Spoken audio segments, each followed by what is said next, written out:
Story 1. My American boyfriend said he wouldn't marry me until I got my green card on my own because he feared I was using him as a visa mule, even though I make significantly more than him. This account was a throwaway and I had forgotten the login, but today I found a Chrome profile on my old laptop that was logged into this account. My previous posts have been removed, and I have a lot of messages asking for updates. I am creating this post to consolidate the original post, plus 2 updates, as well as provide a final update. I, 29F, moved to the US 7 years ago as a grad school student from Indonesia. I met my boyfriend, 30M, a few months after I moved, and we've been together ever since. My boyfriend is a US citizen. After I graduated, we had a serious discussion about where our relationship was headed. I made it very clear that I wanted to eventually get married and have children. My BF echoed the sentiments. I remember asking him if he saw that happening with me because I didn't want to be in a relationship with no future. He told me he loved me and that we were definitely headed in that direction. As of last week, we've been dating for 7 years. We've occasionally talked about marriage, but we were both busy with our respective careers, so the timing didn't seem quite right. However, recently my company announced that there's a chance that my department's work will be outsourced. I'm on an H-1B visa, temporary worker. So this means that I need to start looking for a job ASAP if I want to continue staying in the US. The stakes are high with my visa situation. If I lose my job, I technically have only 60 days to find another position, or I'll have to leave the country. I've built my entire adult life here in the States. My apartment, my friends, my routines, my favorite coffee shop where the barista knows my order without asking. All of it would be gone. Not to mention the hassle of packing up 7 years' worth of stuff. Last week, during our anniversary dinner at this fancy Italian place we'd been wanting to try, I brought this up. I asked him if he thought it was the right time to think about getting married, as that would also help with sorting out my visa issues. The moment I mentioned marriage and visa in the same sentence, his face changed. He looked like he was about to vomit, literally put down his fork mid-bite, and turned pale. I waited for him to say something, but he just sat there silently, so I kept prodding him to tell me what was wrong. After the waiter refilled our water glasses for the 3rd time and the awkward silence became unbearable, he finally confessed that he wasn't planning on US getting married before I was able to get a green card, permanent resident in the US. I was incredibly confused because he'd never mentioned this before, not once in 7 years. His reason: he didn't want to be used as a visa mule, his exact words, by me. He said he wanted to make sure that I married him because I loved him and not because it was a ticket to getting to stay in the US, which can only happen when I get a green card on my own. I sat there in shock. 7 years together and he thought I might be using him for papers? Took me a while to process what he said, and I asked him if he'd be okay to move to Indonesia with me if things didn't work out with my visa. No way, he said immediately, not even taking a second to consider it. My life is here, so was mine for 7 years. I didn't finish my meal. I grabbed my purse, threw some cash on the table, and walked out. He called my name across the restaurant, but I kept walking. I spent the night at my coworker's place because I couldn't face him. I am still in disbelief. I started dating him because he was the kindest, most thoughtful and generous man I'd met. I now feel like I wasted 7 years. While the visa issues are certainly a problem, I did not date him with the intention of making him my safety net. I cannot believe that even after nearly a decade together, he doesn't know what kind of person I am. I feel like this relationship is possibly over, and it hurts. It hurts so much.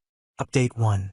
A few days back, I made a post about how my BF of 7 years didn't want to marry me because I was an immigrant on an H-1B, and he didn't want to be a visa mule. I got a lot of wonderful comments and DMs, a few trolls too. But that's expected from Reddit, haha. Because the thread got locked and the post was subsequently removed, because I have a low karma account, I was unable to respond to anyone. I'm posting this update to do that, plus add in some more things that have transpired since, addressing some of the stuff in the comments. I've been on an H-1B visa for a bit more than 2 years now. I was on STEM OPT for about 3 years after grad school. I had terrible luck with the H-1B lottery, and I got one in the last round I was eligible to apply in. For those unfamiliar with the U.S. immigration system, It's basically a game of chance whether you get to stay in the country or not. Super fun.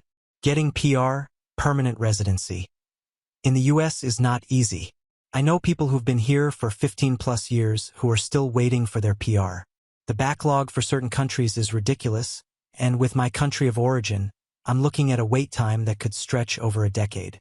For those of you who DM'd me calling me a gold digger, you guys made me ill. I am aware of the legalities around sponsoring a spouse for a PR, including the financial aspect. It shouldn't have been a problem for the following reasons. I'm a STEM major who recently shifted into management. I work for a large company, and I do quite well for myself. My boyfriend is a teacher at a local high school, and our incomes are not comparable. He earns around $60,000. I earn close to $300,000. We've been living together for 6 years in a 2-bedroom apartment near downtown. We have a shared account to pay for expenses like rent and utilities that we both deposit a percentage of our salary into. The rest of our money goes into our own private accounts, and we don't manage each other's money. He buys his video games, I buy my overpriced skincare. No questions asked. Because I'm pretty frugal, growing up without much does that to you. I've saved up quite a bit of money in the form of savings plus investments. If my boyfriend was worried about the legality of sponsoring me financially for 10 plus years, I would have happily discussed moving the money around. I was even considering buying a house so we could have made that a joint ownership thing. The point is, we could have figured it out. I haven't relied on him financially ever, and I didn't intend on doing that in the future. I might not have considered everything, but you have to note that I thought about the marriage for visa thing very recently, only when the threat of possibly having to leave loomed over me. This isn't something I'd thought about in detail at all. Regarding my situation back home in Indonesia, I come from a very religious and conservative family and had a horrible childhood. My family doesn't support my career choices. I cut contact with my family when I moved to the US, so they are not in the picture at all. There's no safety net waiting for me back there. Just judgment and expectations I have no intention of meeting. I was on great terms with BF's family. They loved me. His mom would always send me care packages with homemade cookies and handwritten notes. She'd even started teaching me her secret family recipes over FaceTime. His dad would call me to get my opinion on tech stuff, proudly introducing me as the smart one in the family to his buddies. His sister and I would go shopping together whenever I visited, and she'd confide in me about her relationship problems. His grandparents had even started calling me their bonus granddaughter at family gatherings. Holiday dinners at their house were warm and welcoming, so different from the tense, formal affairs I grew up with. They felt more like family than my own ever did, which made the situation even more painful. Now for the actual update. He is now my ex-boyfriend. I took a few days to collect myself and then reached out to him, wanting to talk. He agreed to meet at a neutral location. It turns out that he has been insecure about earning less than I did for a while. Apparently, his friends have been poking fun at our relationship, calling me the sugar mommy, because I take care of most of the expenses. He never told me this until now. He apparently didn't feel like an equal because our pay differs so much and started feeling that I was only with him as a quick way to get a PR here. I was speechless. I couldn't believe that his friends gaslight him into doubting our relationship. These were the same guys who'd come over for game nights, eat the food I cooked, drink the beer I bought, and then turn around and make him feel bad about our relationship? What kind of friends do that?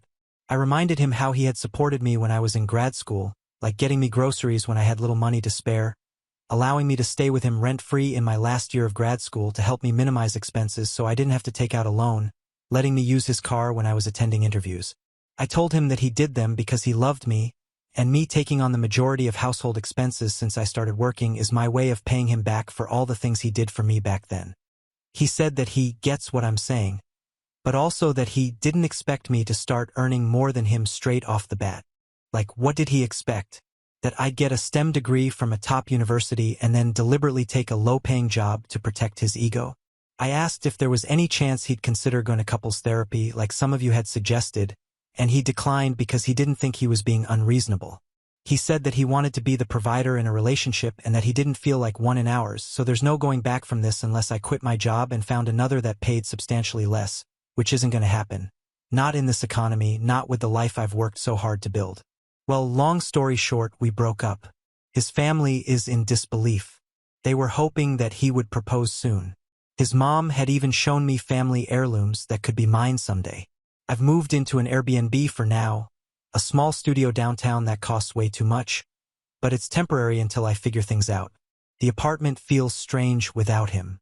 I keep turning around expecting to see him on the couch playing his games or in the kitchen making his signature scrambled eggs. But instead, there's just empty space. Edit. A little bit of good news to end this update with. My company offered me a similar role in a different department. However, this is based out of France and there's a small decrease in pay. I've always dreamed about living in Europe, who hasn't? And I've accepted this offer. I've signed the relocation agreement, and I'll move there in the next 8 to 12 weeks. The relocation process has already begun. I'm selling most of my furniture on Facebook Marketplace and Craigslist. I've started taking French lessons online, stumbling through basic phrases and pronunciation. My company is arranging temporary housing for me until I can find my own place. I've been researching neighborhoods in Paris, trying to figure out which arrondissement might suit me best. I know nothing about French apartment hunting, rental laws, or what makes a good location, but I guess I'll figure it out. That's the story of my life. Figuring things out as I go. I'm getting out of this country that never fully wanted me anyway despite everything I've contributed. 7 years of paying taxes, creating value, making friends, all of that, and I'm still considered an outsider, my presence here contingent on paperwork and bureaucracy. TLDR. Boyfriend was insecure about earning less than me. Boyfriend has now become ex-boyfriend. Company offered a new job in France. Leaving US in 2 to 3 months to start a new life in France. Edit. Reply to a few comments. People took apart my update to point out a discrepancy. I first said, I haven't relied on him financially ever, and later I reminded him how he had supported me when I was in grad school, like getting me groceries when I had little money to spare, allowing me to stay with him rent-free in my last year of grad school to help me minimize expenses so I didn't have to take out a loan, letting me use his car when I was attending interviews. I'm sorry for wording my feelings poorly, causing this confusion. I never asked or expected my ex to help me buy groceries or house me. I moved to the US to pursue a tech MBA from a top 20 school and had scholarships and student loans that were going to help me cover the cost, tuition plus living expenses. So at no point did I need him to help me. I knew I was going to have a financially difficult time for 2 years, and I was prepared for this. My ex, however, did not like that I was eating cold sandwiches and instant ramen most of the time and would bring me some groceries, vegetables, frozen food, and the like, because he wanted to make sure I was eating well.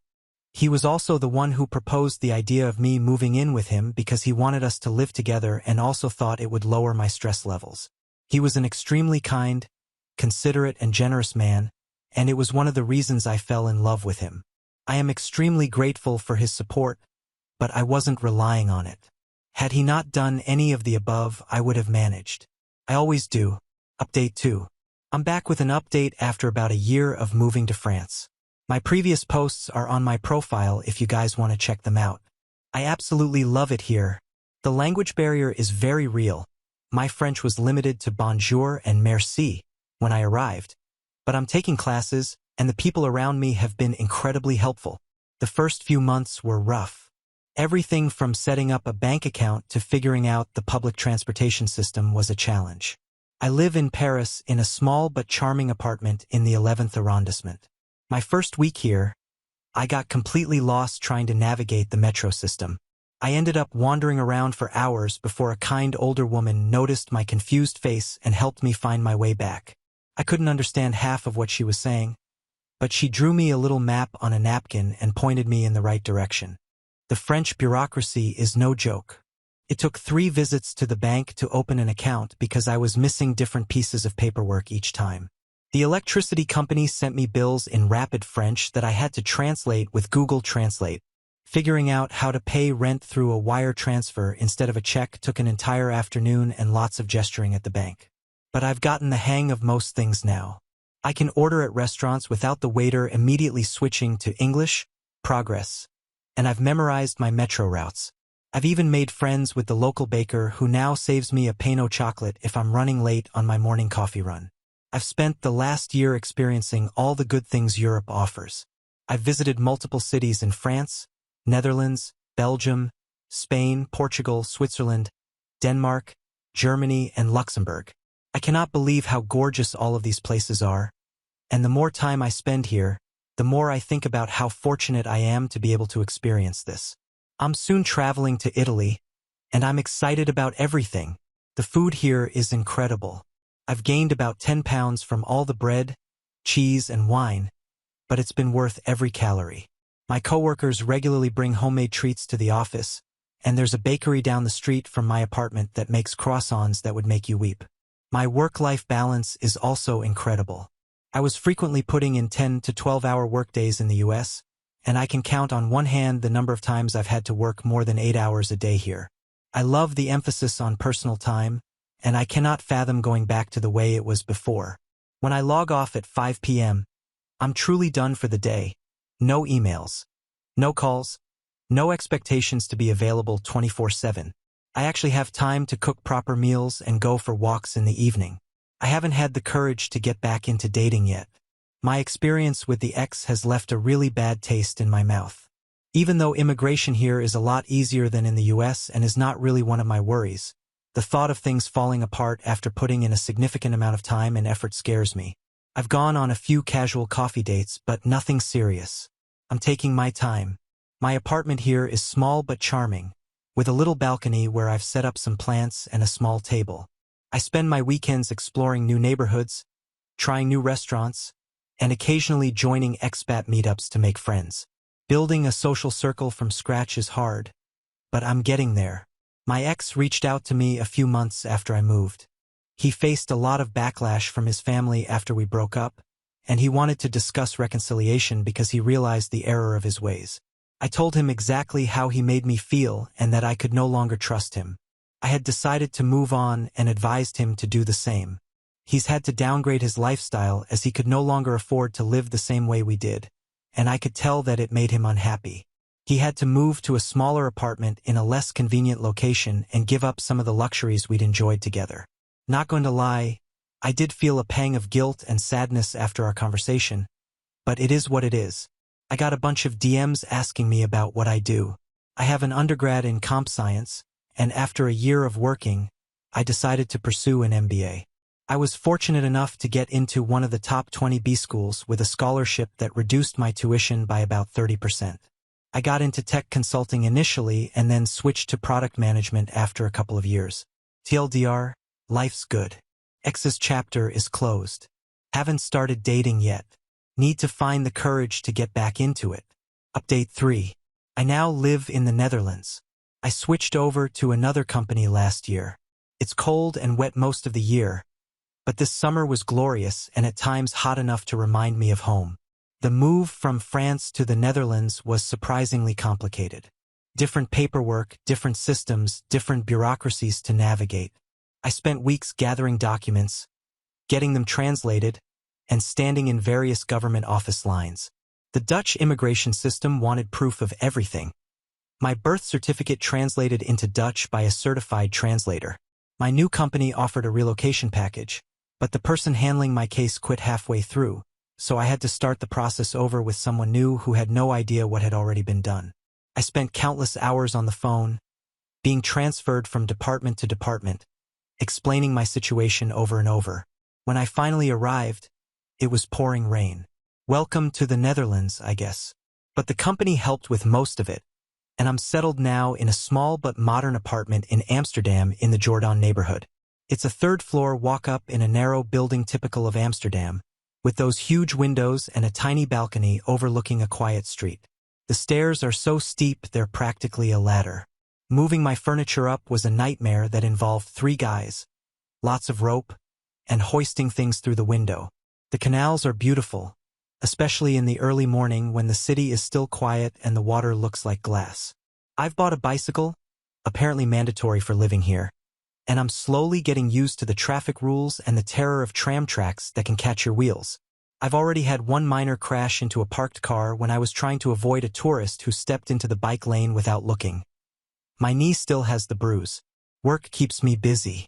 The new company has a different culture, more direct and less hierarchical than what I was used to. Took some adjusting, but I appreciate the straightforwardness now. There's less political maneuvering and more focus on getting things done. I went through therapy for a few months. I must admit that I was not fully committed to it. The therapist was nice enough, but I found myself checking my watch throughout our sessions. But talking/venting helps a lot. That and distance and time has definitely helped me heal. It's a bit hard making friends in the Netherlands. Most people seem to want to stick to their existing social circles. I have made a few friends through the expat community, but these friendships need more time and effort to become something worthwhile. We meet for drinks occasionally or go to expat events together, but it's not the same as having those deep, comfortable friendships that come from years of knowing someone. I've started taking Dutch classes, though most locals switch to English the moment they hear my accent. It's a practical country in that way. Why struggle through broken Dutch when we can just speak English? But I keep trying, mostly when ordering at cafes or buying groceries. I am trying to date now. Signed up on a bunch of apps. Tinder, Bumble, Hinge, and this Dutch one called Inner Circle that seems popular here. Haven't really had a lot of success so far, but I'll keep putting myself out there. It's strange navigating dating in a different culture with different expectations and norms. The Dutch dating scene is interesting. People are incredibly direct here. One guy messaged me, "You're attractive, let's meet for a drink," as his first message. No small talk. No questions about my interests. Another told me within 5 minutes of our first date that he wasn't looking for anything serious and just wanted to clarify that up front. At least they're honest, I guess. I've had a few nice dates, but nothing that really clicked yet. One guy asked me within 10 minutes if I was just looking for a European to marry for citizenship. I walked out of that date immediately, leaving him with the full bill for the drinks we'd ordered. Another spent the entire evening talking about his ex who'd moved back to Germany. A third seemed promising until he mentioned he was technically still married but working on the divorce paperwork. There was one Dutch guy I went on 3 dates with. He was tall, like everyone here, worked in finance and had a nice smile. But on the third date, he took me to meet his parents without warning me beforehand. Apparently, that's not unusual here, but I was completely unprepared and showed up in jeans and a casual sweater to what turned out to be a formal family dinner. His mother asked me about my intentions with her son and whether I wanted children soon. I haven't returned his calls since. Dating as an expat adds another layer of complexity. There's always the question of how long I'll stay here, whether a relationship could survive if I move again, if cultural differences will become a problem. Plus, I'm approaching my mid-30s now, which apparently makes me old in dating app terms. The algorithm probably isn't doing me any favors. I still miss my ex sometimes, especially on days when I'm unwell because it reminds me of how he used to take care of me and make me congee, rice porridge. I miss being cared for. And no, I haven't reached out. That chapter is truly done. I saw on social media that he's dating someone new. I closed the tab as soon as I saw it. No need to torture myself. I got a cat. She's a very loud girl who wakes me up at 5 a.m. demanding breakfast. I named her Kopi, which means coffee in Indonesian. She's completely black except for a small white patch on her chest that looks like someone spilled a drop of milk on her. She follows me around the apartment and sleeps on my laptop whenever I'm trying to work. Life is kind of good, I guess. I need more friends, XD. Signing off. Now on to the next story. Story 2. My Hispanic family cut me off 7 years ago for marrying a white lawyer. Now, my criminal cousin needs legal help, and they're suddenly calling me because he might end up in prison. I, 36F, got cut off by my family for marrying a white guy. Yeah, I know how that sounds in 2024. My husband's family couldn't believe this either when they first heard about it, but that's just how things work in my family. It's been 7 years since they decided I wasn't worth talking to anymore, and now they've suddenly shown up asking for my help to bail out my cousin. The audacity of these people, I swear. They couldn't even send a single text when my daughter was born 3 years ago. But now that they need a lawyer in the family, they remembered I exist, right? Because that's totally how family is supposed to work. Growing up in my big Hispanic family, community meant everything, and I mean everything. We weren't rich by any means, but we stuck together like glue. Every single Sunday, rain or shine, all 25 plus of us would squeeze into my abuela's tiny 2-bedroom house in the old neighborhood. The place would be overflowing with people, food, and non-stop Spanish chatter. My parents were obsessed with family unity and preserving our culture. They preached about it 24/7, always going on about how we had to stick together no matter what and never forget where we came from. My mom especially took this seriously. She'd flip out if we even spoke English at home. My dad wasn't much better, always telling us stories about how our grandparents came here with nothing and built everything from scratch. But what they really meant by all this family unity crap was that you had to follow their rules if you wanted to stay part of the family. You know how it goes. Respect the elders, which really means do whatever TF they say. Put family first, even when they're being toxic AF, and never, ever break tradition. That last one? Yeah, that's what got me kicked out. Look, I need to explain some about my family's background for this to make sense. I met my husband, Daniel, back in law school 10 years ago. We were in different streams. I did corporate law while he focused on criminal defense. And no, it wasn't some romantic movie where we locked eyes across the library and fell in love at first sight. Reality was way less dramatic. We just kept running into each other during study sessions and coffee breaks. I actually found him kind of annoying at first. He was that guy who always had to argue about everything in class. But somewhere between all those late-night study sessions and coffee runs, he became my best friend. We'd spend hours talking about random stuff, not just law school crap. He was the first person who actually got my weird sense of humor and didn't judge me for wanting something different than what my family had planned. When I first told them about him, holy, you'd think I told them I was moving to Mars or something. My mom straight up lost it, going, "How will you adjust with his family? What about our values? How will your kids know their culture?" And my dad wouldn't shut up about our reputation in the community. Like, WTF, we weren't even engaged yet, and they were already stressing about hypothetical grandkids. This wasn't even the first time they freaked out about my choices. They'd had a similar meltdown when I chose law school over teaching, which was apparently more suitable for a girl in our community. Look, I need to explain some about my family's background for this to make sense. Most of them work in farming or fishing. Nothing wrong with that at all, but education wasn't exactly top priority in our family. My uncle Jorge always says, "We've worked the land for generations. Why change now?" In my generation, only 3 of us even made it to college. Me, my cousin Maria, who became a nurse but quit when she got married, and my cousin Alex, who dropped out after 2 years because college is for white people. Yeah, that's the kind of stuff I grew up hearing. None of my female cousins have professional jobs. They're either stay-at-home moms or working minimum wage jobs married to guys in similar situations. My cousin Carmen actually had a scholarship for business school but turned it down because her boyfriend, now husband, didn't want her moving to another city. And everyone's totally fine with all of this because, guess what? They all married Hispanic guys. That's literally all that matters to my family. The fact that Daniel had a law degree meant jack to them because he wasn't one of us. It didn't matter that he was successful or that we were perfect for each other. All they saw was that he was white. I tried explaining to my parents how perfect Daniel was for me. Like, we're both lawyers, so we understand each other's insane schedules and stress levels. Plus, his family has been nothing but welcoming since day one. His mom even learned to make tamales, but my mom wouldn't hear any of it. She went on this crazy mission to set me up with literally every single Hispanic guy she could find within a 50-mile radius. I'm not even exaggerating. She'd text me random guys' info nonstop. "Oh, your Tia Rose's neighbor's cousin has a son who just moved back home. He works at the grocery store." Like, okay, mom. And if I ignored these messages, she'd send these passive-aggressive texts about how I was brainwashed by Daniel.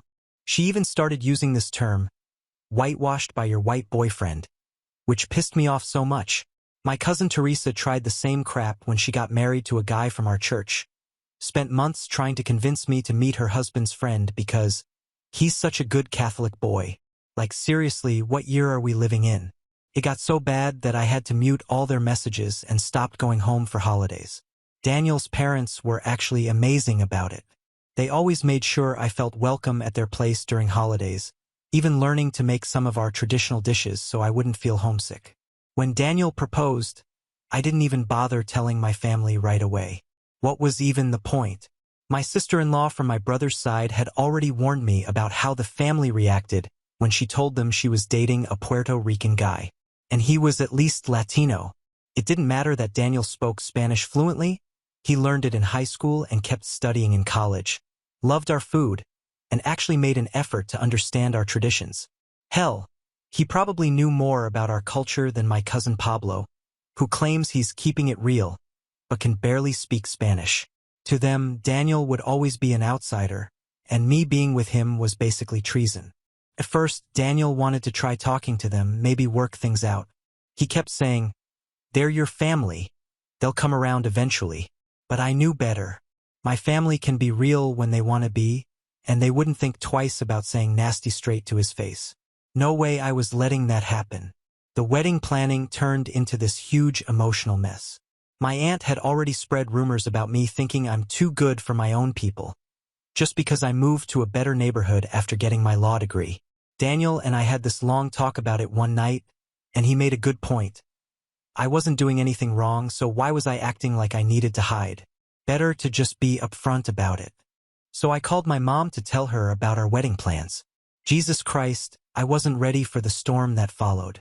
She completely lost it, started screaming about how I was killing her, how she'd failed as a mother. All that dramatic. Told me to quit my job and move back home ASAP, like I was some teenager who needed to be grounded. I straight up told her I wasn't 6 years old anymore who'd follow her orders without thinking. But she wouldn't back down about canceling the wedding. I sent invites to my parents, my brother, and some cousins I thought I was close with. Anyway, these were people I grew up with, shared everything with. Like my brother and I used to be inseparable. We'd cover for each other when we snuck out as teenagers, help each other with homework, all that sibling stuff. My cousin and I were basically joined at the hip through high school, always talking about how we'd be each other's bridesmaids. But my family went absolutely ballistic when they got those invites, saying I was acting too white by just sending them invitations instead of involving them in every little decision. My mom called and said if I went through with the wedding, I'd be dead to her. My abuela cried about family shame, and my brother, who I seriously thought would have my back, totally ghosted me. He blocked me on everything. None of them gave a crap about what I wanted. All they cared about was that I was betraying our culture or whatever. We ended up having this small but really nice wedding in a park with Daniel's family and our close friends. Not gonna lie, it hurt like hell when not a single person from my family showed up. The next 7 years? Complete radio silence. No birthday texts, no calls, nothing. When we bought our house, not even a single word. When we had our daughter 3 years ago, that one really killed me inside. I always thought my mom would at least want to meet her granddaughter. My daughter's first word was abuela, because I still talked about my mom to her, showed her pictures and stuff. But nope, nothing. Took me a long time, but I learned to deal with it. Had to go to therapy for a while to process all that rejection.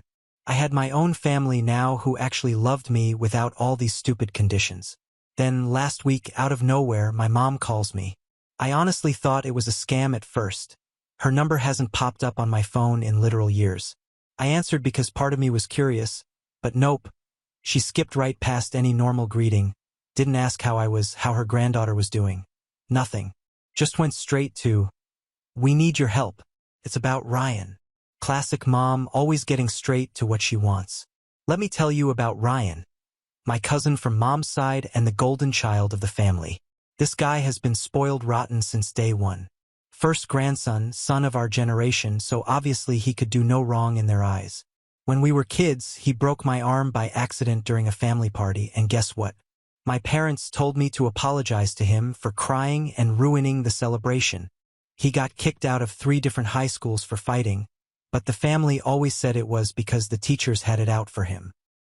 He knocked up his girlfriend at 17, and suddenly it was such a blessing to have a baby in the family. Even when he clearly did a lot of wrong growing up, everyone just looked the other way. His parents fixed everything for him, paid all his bills, got him jobs through family connections that he'd eventually mess up. And as he got older, he just got worse because he knew the family would always cover for him. He really messed up this time. He got arrested for stealing from his workplace. Apparently, he'd been forging checks and taking money from the company for months. Now he's looking at serious jail time, and suddenly the families are in crisis mode. They need a lawyer who can help him get out of this mess. And apparently, after 7 years of pretending I don't exist, they remembered that, hey, their own daughter is actually a lawyer. How convenient. I bet my mom spent hours arguing with herself before making that call, trying to decide if asking the traitor for help was worth it to save precious Ryan. When my mom told me about Ryan's situation, I was honestly stunned. 7 years of treating me like I was dead to them, and now they have the balls to come asking for favors? Not because they miss me or regret what they did, but because they need something from me, and they think I'm just going to jump in and help their precious Ryan like nothing ever happened. I asked my mom straight up why she was calling me. Can't his parents afford a lawyer? What about all the aunts and uncles who've been kissing his ass his whole life? Can't they help? Mom got all defensive, saying they tried but it wasn't enough because the case was complicated. Then she hit me with, "Your family. I know we've had our differences, but family helps each other. Ryan needs you." The same woman who told me I wasn't her daughter anymore was now playing the family card. When I told Daniel about the call, he was beyond pissed. He remembers how much their rejection hurt me. He said, "They threw you away and now they think they can just walk back into your life because it's convenient? Hell no. Remember how much you needed your mom when you were pregnant? Them?" He's 100% right. But I can't stop thinking about the past.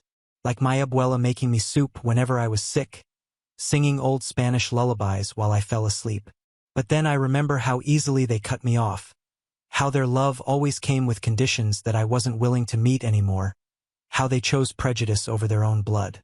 I know I'm not going to help them, but I can't stop thinking about my family, which is weird because I haven't felt this way in years, not even when they first cut me off.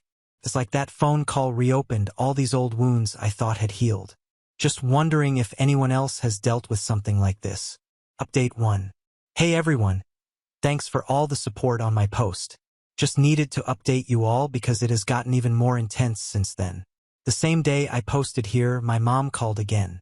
I declined it and texted her that I couldn't help and she needed to stop bothering me. Big mistake, I guess, because that set off a whole new storm.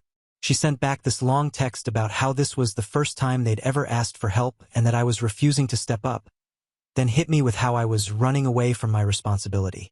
That last part really pissed me off because they've always used family responsibility to manipulate everyone. So I texted back, "My responsibility is only towards my husband and daughter, not to you guys who cut me off because I chose my happiness over your hollow pride." Holy crap, she completely lost it.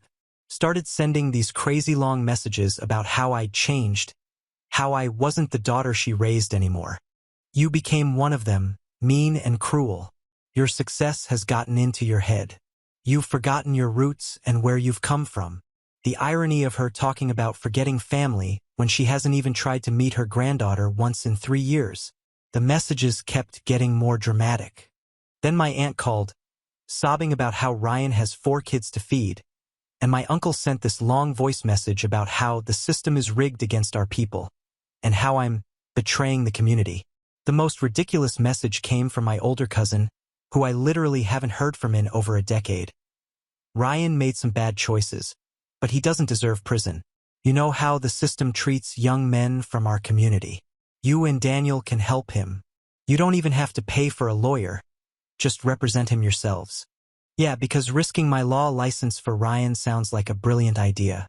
These people really have no clue how the legal system works. My dad's been quiet through all this because Ryan is from my mom's side, but I know him. If this was someone from his side of the family, he'd be right there making demands with everyone else. My mom left this dramatic voicemail, sobbing about how I was letting everyone down. Apparently, she'd already promised Ryan and his family that I'd take his case and get him out of trouble. Not sure why the hell she thought she could make that promise, but that's typical of her. After sitting with that voicemail for a few hours, I finally called her back. Told her straight up, "I'm not risking my career for Ryan. Consider me out of this drama." She lost it again, calling me names and saying I was acting like a stranger. I shot back with, "And you treated me like one for 7 years. Where was all this family loyalty when I needed you?"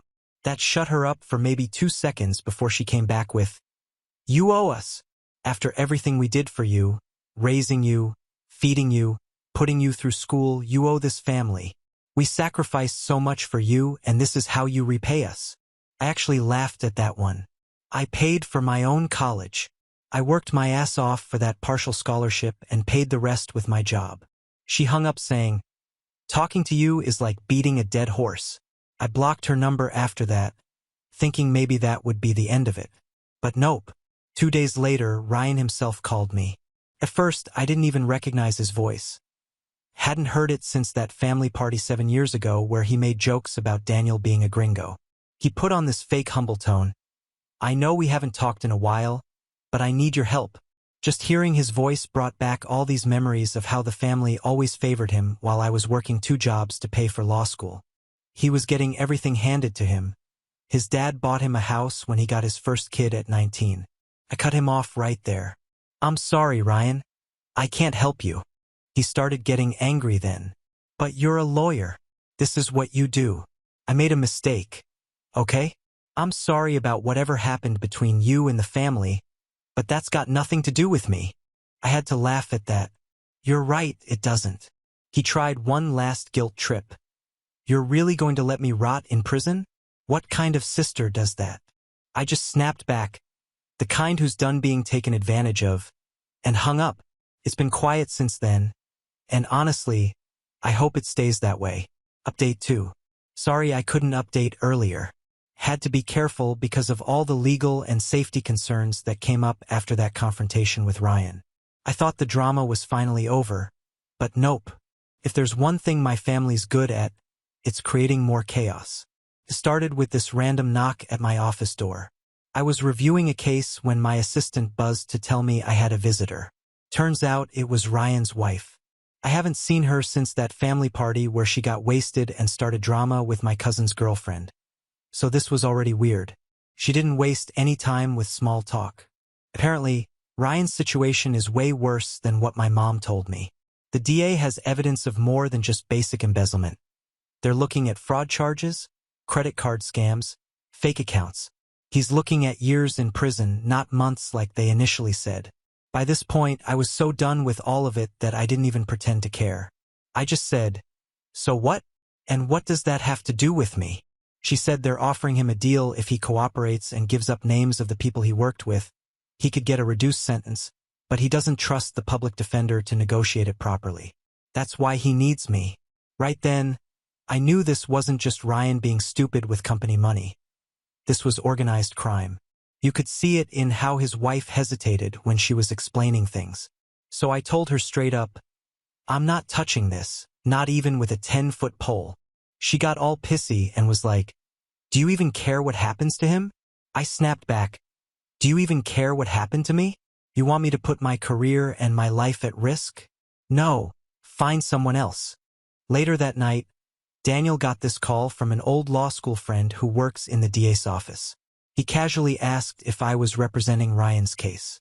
Turns out Ryan's mom had been going around telling everyone I was his lawyer to buy him time with the DA. Daniel's friend wanted to warn us because it could seriously mess up my reputation. I lost it, called up Ryan's mom and went off on her. She tried to play it off like, "I only mentioned it to a few people. The DA was pressuring him," and I thought. I cut her off right there. "You thought you could manipulate me into taking the case? Do you realize how much damage this could do to my career?" She tried to defend herself, saying she just thought if people believed I was helping, they'd back off on Ryan. I hung up after threatening legal action against all of them.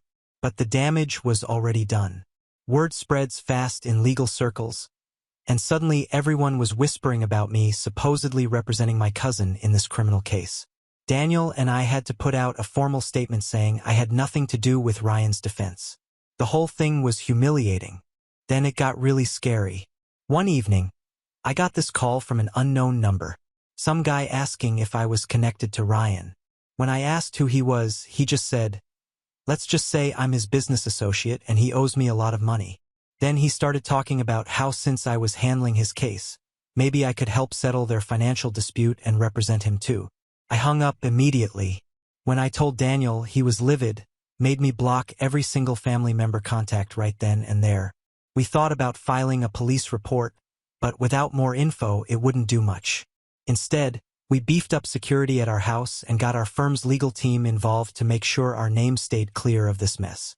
A week later, Ryan got arrested again, this time for violating his bail conditions. Apparently, he got caught meeting with some of the same people he was supposed to be turning in for his plea deal. My family tried one last time to pressure me into helping. My mom even showed up at Daniel's office, crying and begging him to convince me, saying, "She's my daughter. Doesn't family mean anything to her anymore?" Daniel told her point blank that I was done with all this. That was it. I cut off all contact, no more calls, no messages, nothing. A colleague told me later that Ryan took a deal with the DA but tried playing both sides. It backfired big time, and now he's looking at even more time than if he'd just been honest from the start. Last I heard, he ended up with a public defender and he's definitely doing time. My mom hasn't called again, but knowing her, she'll probably show up unannounced someday trying to guilt-trip me again. At least now I know for sure I made the right call staying away from all of them and their mess. Now on to the next story. Story 3. I never thought I'd be sitting in a luxury Miami Beach resort feeling this miserable. What was meant to be a memorable family vacation has turned into a nightmare, thanks to my sister-in-law, Ella, 38F. I'm here with my wife, Raw, 42F, who I've been married to for 10 wonderful years, along with her elderly parents, 76M, 70F, and Ella. 2 days into this trip, and I'm already at my wit's end with how Ella is treating me.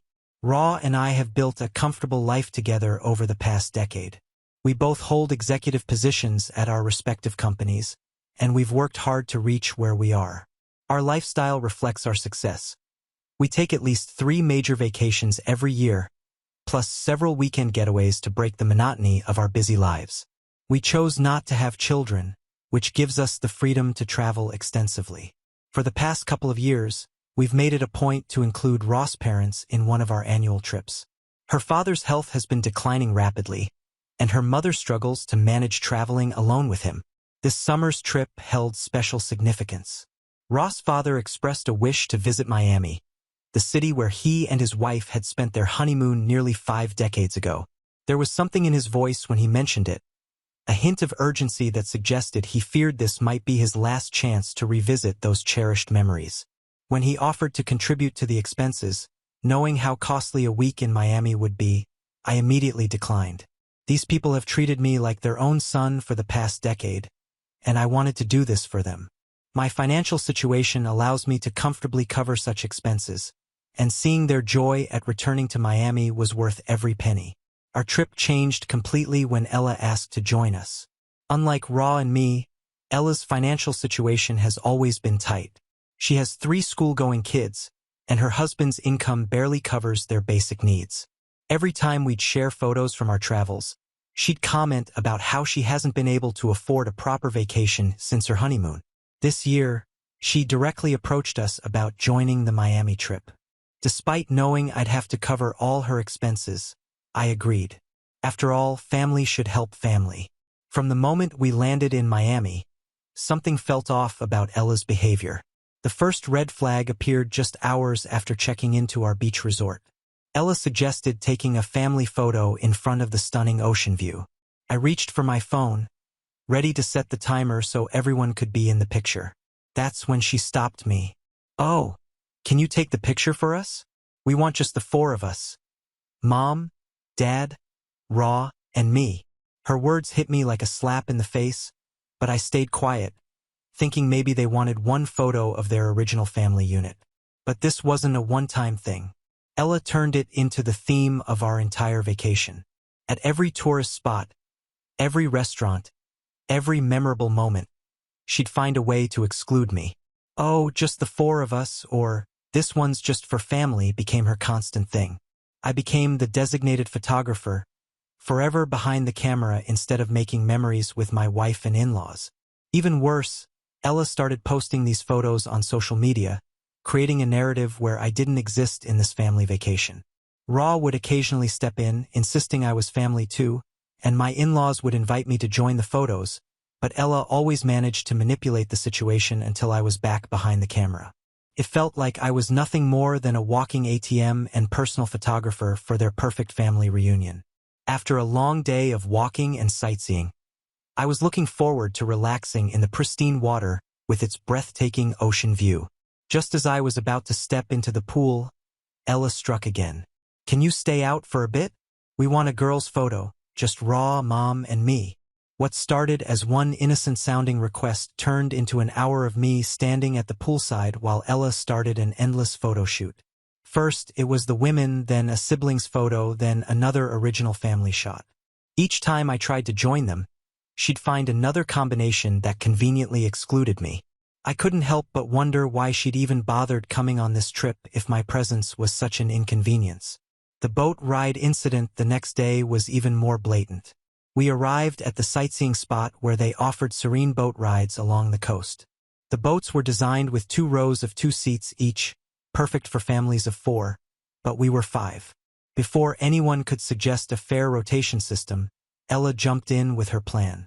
She arranged for Raw's parents to sit together in 1 row while she claimed the spot next to Raw in the 2nd row, insisting this setup would be perfect for family photos. I ended up alone in the next boat, sandwiched between complete strangers. They also bought a souvenir photo of their family boat ride. The photo now sits in Ella's social media feed. The souvenir photo from the boat ride became a perfect symbol of my entire vacation experience. Me awkwardly squeezed between strangers while my wife and her family created perfect memories without me. I couldn't help but notice that in every situation where someone had to be excluded, that someone was always me. Ella never once offered to switch places or take a turn being the odd one out, despite the fact that this entire vacation was happening on my dime. The dinner at the upscale seafood restaurant was also the same. I had spent weeks securing this reservation at one of Miami's most exclusive waterfront restaurants, specifically requesting a prime table with an unobstructed view of the sunset. When we arrived, the hostess led us to a round table for 6, perfectly positioned to catch the golden hour light across the ocean. I had envisioned sharing this romantic moment with Raw, the 2 of us seated together enjoying the view while her parents sat across from us. Ella could have easily taken one of the side seats. After all, she was the last-minute addition to our trip. Instead, before anyone could even pull out a chair, Ella sat next to Raw while her parents naturally took the prime viewing spots. I found myself relegated to the worst possible position, wedged between the busy server station and Raw's parents. With my back to the sunset, I had specifically planned this dinner around. When Raw tried to stand up for me, suggesting we rearrange the seating, Ella's true colors showed. She snapped at her sister, telling Raw to stop being so clingy, and reminding everyone that this was a family vacation. The dinner only got worse as the evening progressed. I tried to participate in the conversation, hoping to find some common ground, but Ella had other plans. Every time I attempted to join in, she would deliberately steer the discussion toward childhood memories, high school adventures, and family inside jokes, topics that obviously excluded me. Even when Raw and her parents tried to include me by explaining the context or connecting stories to current events, Ella would immediately interrupt and redirect the conversation. She created an impenetrable wall of shared history that left me feeling like an outsider looking in at my own dinner table. By the time dessert arrived, I had given up trying to participate. The final insult came during our planned spa day. I had meticulously arranged private suites at the resort's luxury spa. One for Raw and me, another for her parents, and a solo room for Ella. When my father-in-law wasn't feeling well and decided to stay back at the beach, I thought the 4 of us could still enjoy the spa treatments together. But Ella saw another opportunity to exclude me. With a smile, she suggested I should keep her father company instead, insisting they needed a girls' day at the spa. The manipulation was obvious. She was once again pushing me out of an activity I had planned and paid for, using my father-in-law's condition as leverage to make me look selfish if I protested. Surprisingly, the day turned out better than expected, though not in the way I had planned. Sitting with my father-in-law on the beach, we had one of our most genuine conversations ever. He shared stories about his life, offered wisdom from his years of experience, and we connected in a way we never had before. I wanted to tell him about how his younger daughter was treating me, to let out all the frustration that had been building up throughout the trip, but looking at him enjoying the ocean breeze, sharing his memories with such contentment, I couldn't bring myself to burden him with family drama. I had tried discussing this with Ra privately one night in our hotel room. While she acknowledged my hurt feelings, her response left me even more confused. She suggested that perhaps Ella's behavior wasn't intentional, explaining how their childhood had been marked by their father's frequent military deployments. They rarely had proper family vacations together, and now with their father's health declining, Ella might be desperately trying to recreate those missing family moments. Ross' explanation made me question myself. Was I being overly sensitive? Was it wrong of me to expect inclusion just because I was funding the trip? The fact that I was even questioning my right to feel hurt made me realize how deeply Ella's behavior had affected my confidence. Update 1. After sharing my struggle online, the flood of supportive responses helped validate what I had been feeling all along. People pointed out how Ella's pattern of exclusion was too consistent to be accidental, how her actions showed clear intent rather than innocent oversight. Their perspectives helped me see that this wasn't about being entitled to inclusion because I paid. It was about basic respect and recognition as a family member. While my wife tried to rationalize her sister's behavior through the lens of their childhood experiences, the reality was simpler. What Ella was doing wasn't right, regardless of her motivation. By the final days of our Miami trip, the constant exclusion and disrespect had reached a boiling point. The morning before our departure, I finally reached my breaking point. I found a moment alone with Ra in our hotel room and confronted her about her passive stance throughout the trip. But her response was still focused on keeping the peace. She acknowledged seeing Ella's behavior but insisted that confrontation would only create drama that could spoil what might be one of their father's last family trips. Her words made logical sense, but they felt like another betrayal. Once again, my feelings were being sacrificed for the sake of family harmony. In that moment, something shifted inside me. While I nodded along with Ross' plea to let things go, my mind was already formulating a plan. Ella had spent the entire vacation treating me like an unwanted outsider while happily enjoying the luxury accommodations and amenities I was providing. She seemed to have forgotten that this entire trip, every meal, every activity, every spa treatment she had indulged in, was happening on my dime. If she wanted to pretend I wasn't part of the family, then perhaps it was time to show her exactly what that meant. On our final morning in Miami, I set my plan in motion. I casually suggested to Ra that she should take her parents to the airport ahead of us, claiming Ella and I would follow later. Ra saw right through my intentions immediately. "I know what you're trying to do," she said quietly. "Sure you know," I replied. "And now you can remain neutral as you had been for the whole trip." Her slight nod was all the acknowledgement I needed. After a week of watching her sister systematically exclude me from every family moment, Ra seemed willing to let karma take its course. Once they left, I approached the front desk with my carefully considered strategy. The hotel's billing system worked in my favor. While the room rates had been prepaid, all additional charges accumulated during the stay were settled at checkout. This included every room service order, every spa treatment, every cocktail by the pool that Ella had freely enjoyed, assuming I would cover it all. I requested the manager separate the bills by site, spinning a story about tax purposes. The manager didn't even blink at the request. It was a standard enough procedure. As I stood there watching him process the separation, I couldn't help but think about how Ella had never once thought about the cost of her actions, either emotional or financial. That was about to change. After settling the bills for my own room and my in-laws' suite, I waited for the moment of truth. Ra and her parents were already on their way to the airport. They needed extra time due to her father's mobility issues and wheelchair arrangements. That left just Ella and me in the hotel lobby. When the manager called her down to her account, the color drained from Ella's face as she stared at the itemized bill in her hands. The total amount was staggering, probably several months' worth of her usual expenses.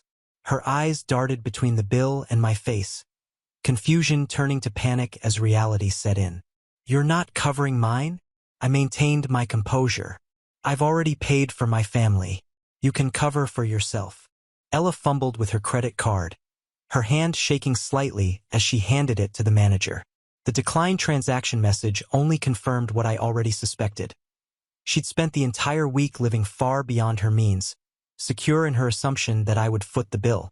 The manager swiped her card again, but the result was the same. Her credit limit wasn't even close to covering half of what she owed. All those girls-only spa days and exclusive dinners had finally caught up with her, and this time, her designated ATM wasn't coming to the rescue. The next 30 minutes in that hotel lobby were pure theater. Ella paced back and forth as she tried to figure out how to handle this unexpected crisis. Every few minutes, she'd throw desperate glances my way, clearly hoping I'd cave and offer to pay. But I kept my position on the lobby's plush couch, outwardly calm while savoring every second of her predicament. I knew I could end her ordeal with a simple swipe of my card, and I would have if she'd simply apologized for her behavior during the trip. But Ella's pride wouldn't let her take that step.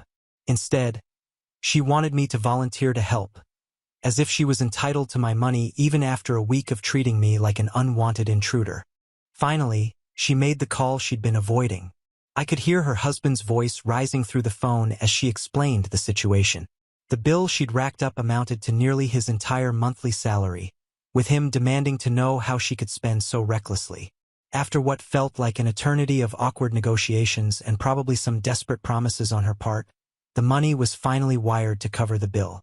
During the cab ride to the airport, Ella sat in silence, probably still processing how her husband would react when she got home. What she didn't know was that her troubles were far from over. As we arrived at the airport, already cutting it close to departure time, she discovered I hadn't completed her flight check-in. While I breezed through priority check-in, she was left standing in the regular line, juggling her luggage and growing increasingly agitated as she watched the minutes tick by. The final blow came at the gate when I had quietly arranged business class upgrades for myself, Raw, and her parents. A nice surprise to end their trip comfortably. Ella, however, remained in her original economy seat. The look on her face as she trudged past our spacious business class seats told the whole story. She didn't say a word, but her clenched jaw and rigid posture spoke volumes. For the entire flight, she sat stewing in economy while we enjoyed premium service up front. The moment we landed, Ella's composure finally cracked. She practically ran to her parents at baggage claim, tears streaming down her face as she launched into her version of events. According to her dramatic retelling, I had cruelly abandoned her at the hotel, subjected her to public humiliation, and deliberately excluded her from the flight upgrades.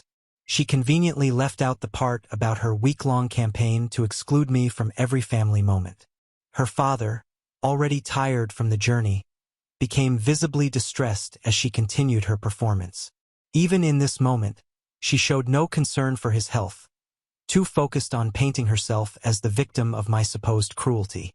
I maintained my composure through Ella's display, waiting for the right moment to present my side. When I finally spoke, I explained how she had systematically excluded me from every family moment during a vacation I had funded. Each family-only photo, every manipulated seating arrangement, all the deliberately exclusive conversations. I laid them out one by one. The simple logic was clear. If she didn't consider me family enough to include in the memories, why should she expect me to cover her expenses as family? Her performance came to an abrupt halt when her mother intervened. After a week of watching her daughter's behavior, Ross' mom had reached her limit. "Ella, enough," she said firmly. "We don't want to get involved. We noticed you cornering him the whole time. We pitched him to include him, but you had your own plans to sideline him.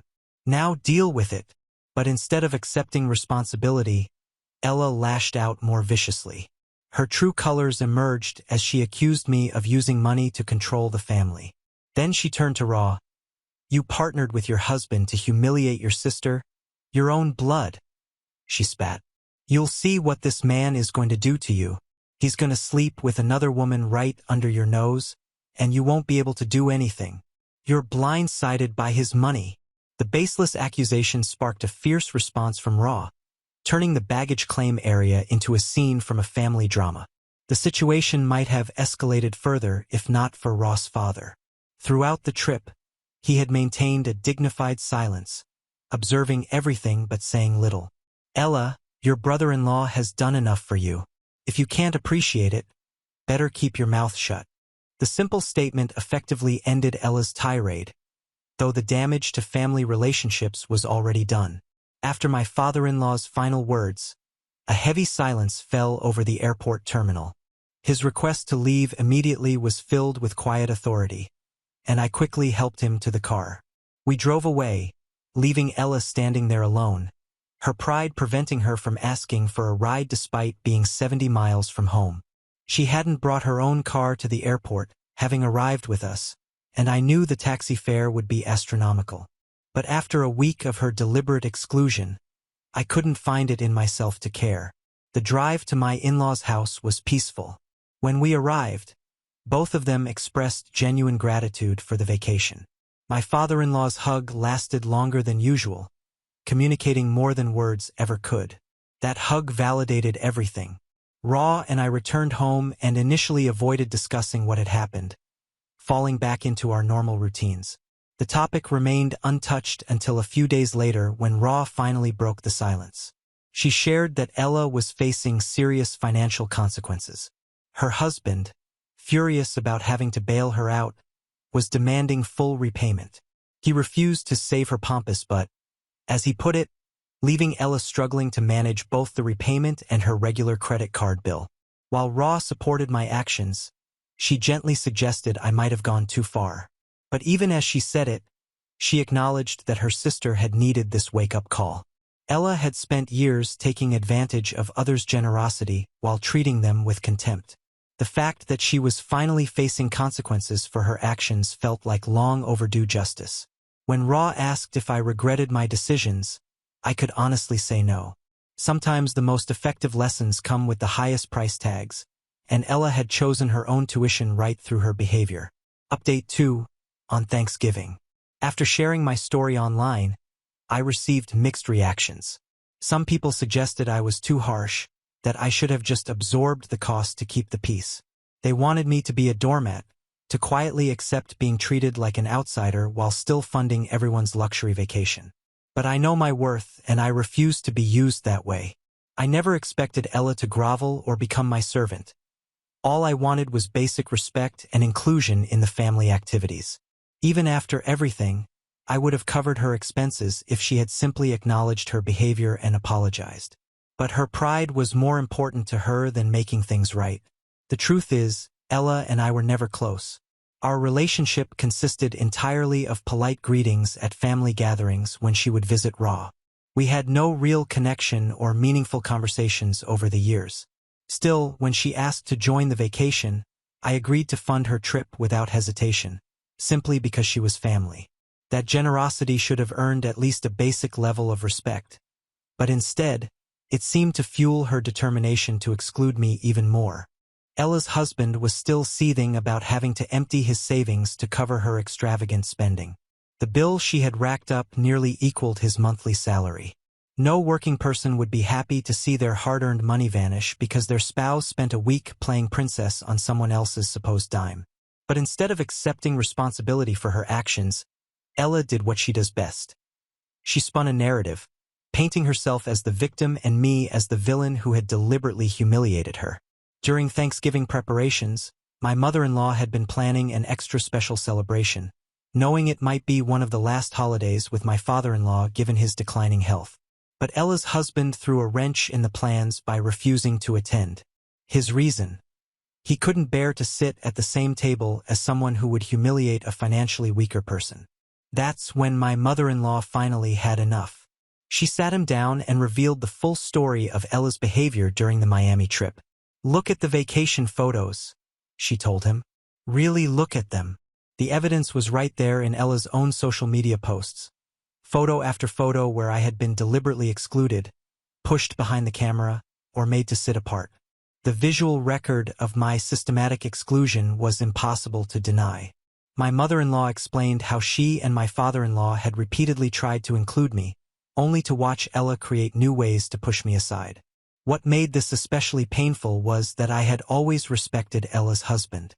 We weren't close friends, but our interactions at Thanksgiving and other holidays had always been pleasant and respectful. I had never looked down on him for his financial situation. Such thoughts had never even crossed my mind. We were just two men who had married into the same family, trying our best to support our wives and contribute what we could. The fact that Ella had manipulated him into seeing me as some kind of classist villain showed just how far she would go to avoid taking responsibility for her actions. Despite my reservations about attending Thanksgiving dinner after everything that had happened, I went for my father-in-law's sake.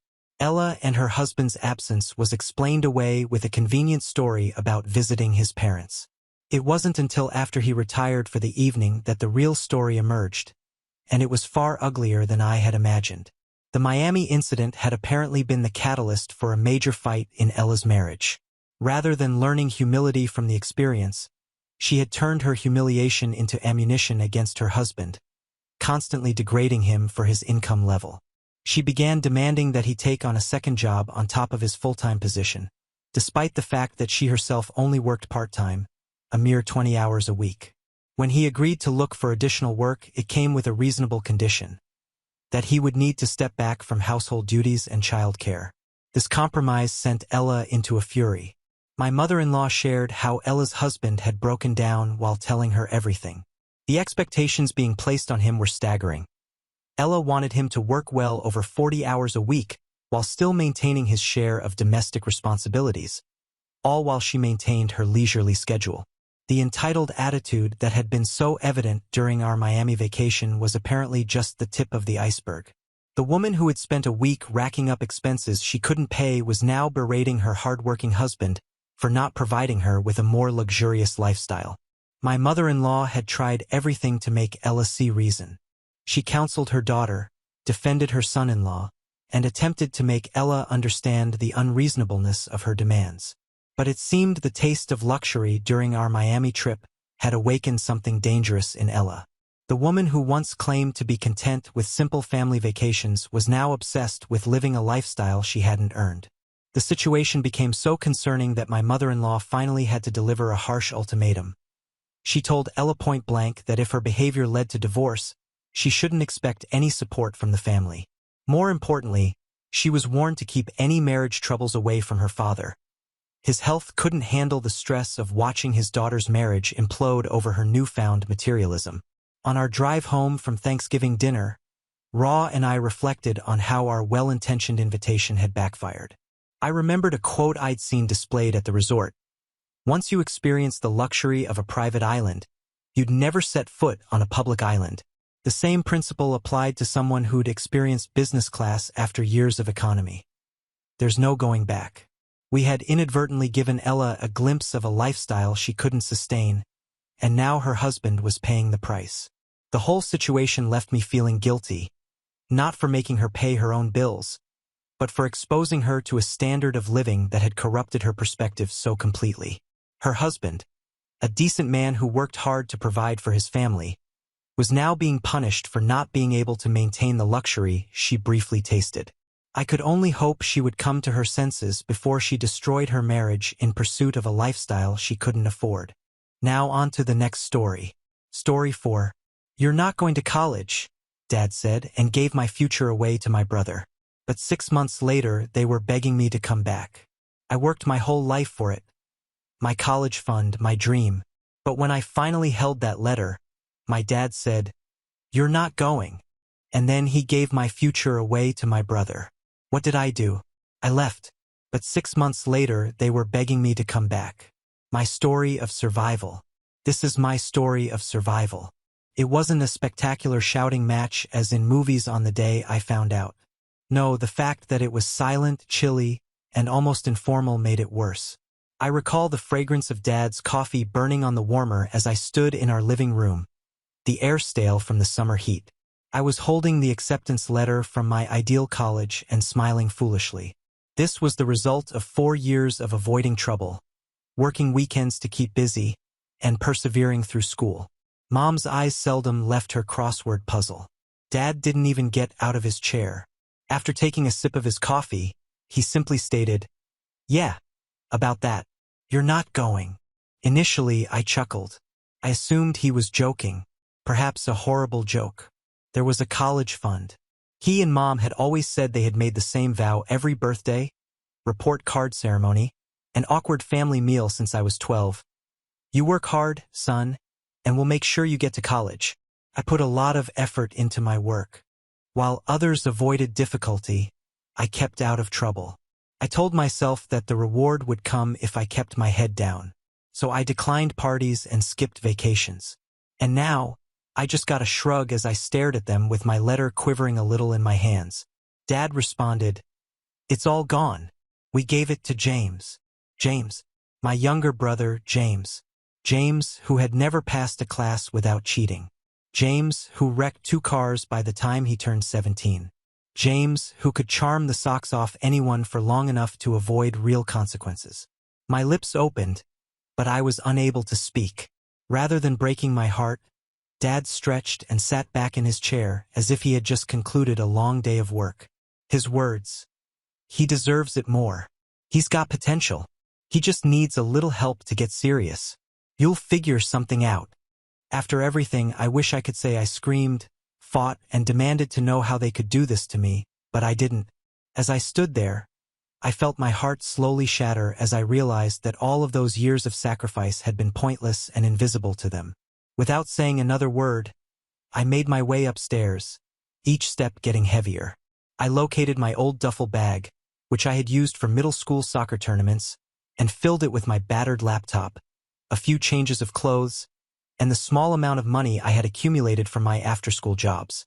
Nobody made an attempt to stop me. Mother didn't look up. Dad remained in his seat. James must have been out someplace enjoying his new life with my future. I realized I had no idea where I was heading when I stepped out onto the porch, the cicadas buzzing loudly in the humid air. It didn't matter, though. I was confident of one thing. I would never return. The road to independence. That first night, I spent the night in my car. There was no plan. There was really no strategy. Just a numb, autopilot version of me driving around in circles until the gas light on my ancient Civic flickered on. I felt smaller than ever when I pulled into a Walmart parking lot, reclined the seat back, and gazed at the cracked roof fabric. I kept thinking in the back of my mind that maybe Dad would at least text, maybe Mom would call or something.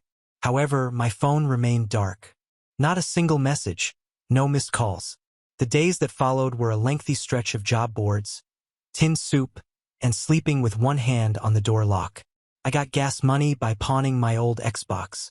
I earned money under the table by dusting dusty warehouses and hauling furniture from moving companies, taking up day labor wherever I could. It seemed like everyone could smell my desperation wherever I went. Nevertheless, a small flame within me refused to extinguish. I couldn't get Dad's statement that James deserved it more out of my head, and it sparked something instead of giving up. A silent rage.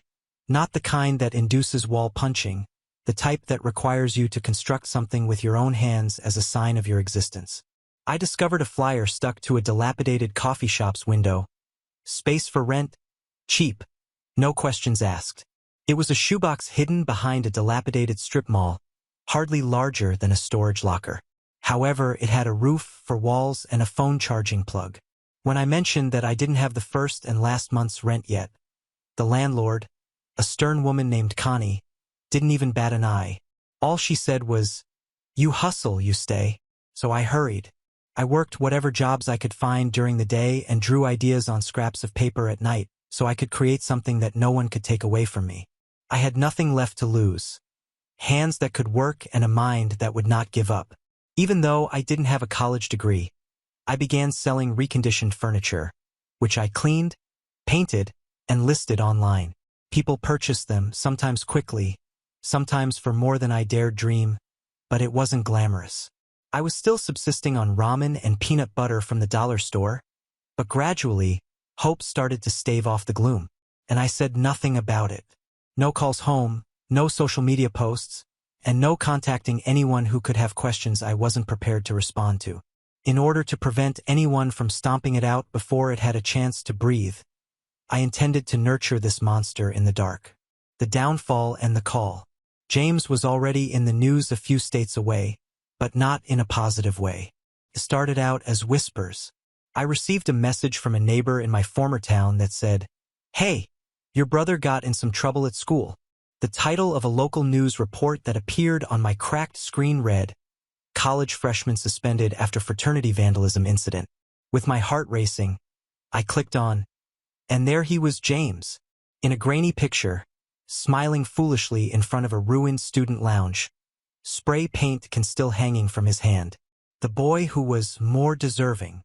I didn't grin. I refrained from boasting. I just shut down the article, switched off my phone, and resumed my job, because I realized at that point that they had placed all of their money on the wrong son, and they were about to discover it.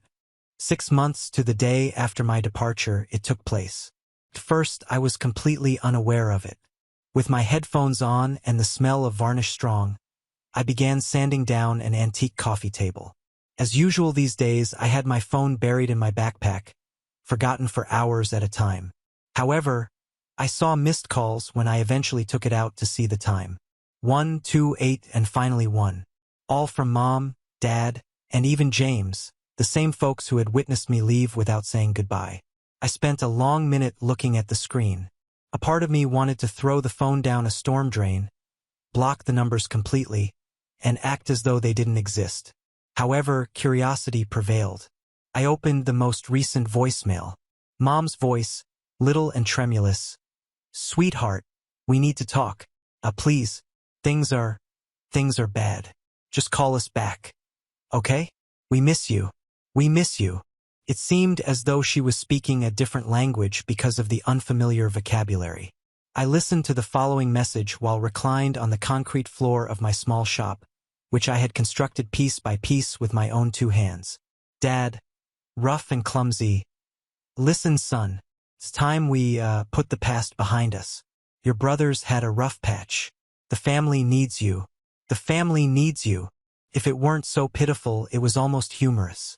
As I continued to browse, I came upon James, who was the most desperate of all.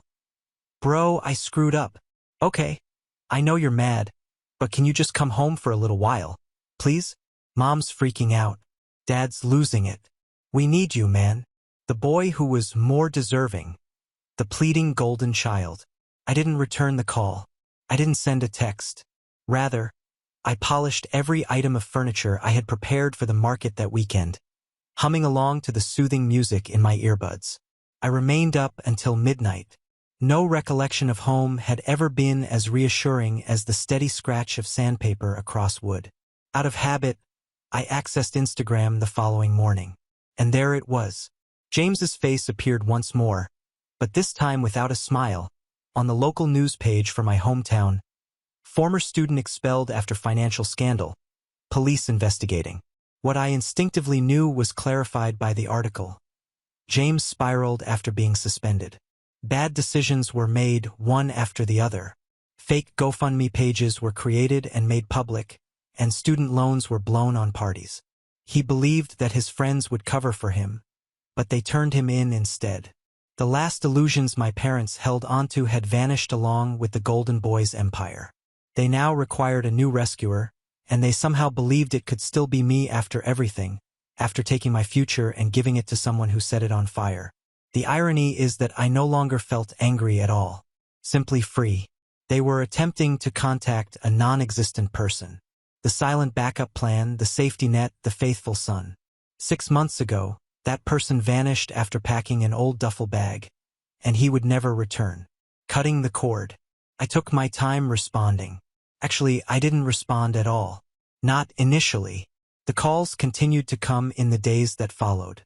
Mom changed strategies, sending lengthy texts that were chock full of old photos from Christmas mornings, birthday celebrations, and trips where we all wore matching t-shirts. Like what they'd done might be undone by nostalgia alone. Dad was less tactful and left a string of angry voicemails. "After everything we sacrificed for you, your brothers, and your blood, how dare you disregard your own family?" James even attempted to prove guilt. "Come on, man. You can't just leave us like this. You're better than that." Better than what? Superior to a family that only knew my name when they were in danger? They built a chasm and tossed a rope across it with each message, hoping I would be desperate enough to take hold. However, I no longer felt desperate. I was doing well. My small furniture company wasn't that small by then. I had recurring clients. Every week, additional orders had been brought in by a story in the local daily. People genuinely admired me for what I created, not for what I could do for them. Just myself. No safety net. No freebies. No college fund. My stomach turned at the idea of returning to that place and sitting at the same shabby kitchen table where Dad had previously assured me I wouldn't be leaving anyhow. I wasn't upset. I wasn't resentful. I was finished. I finally took a call one evening, but it was only to shut the door, not to argue or explain. Mom's voice was brimming with optimism. "Honey, oh, thank God. We've been so worried. We just want to talk, that's all. Maybe you can come by this weekend."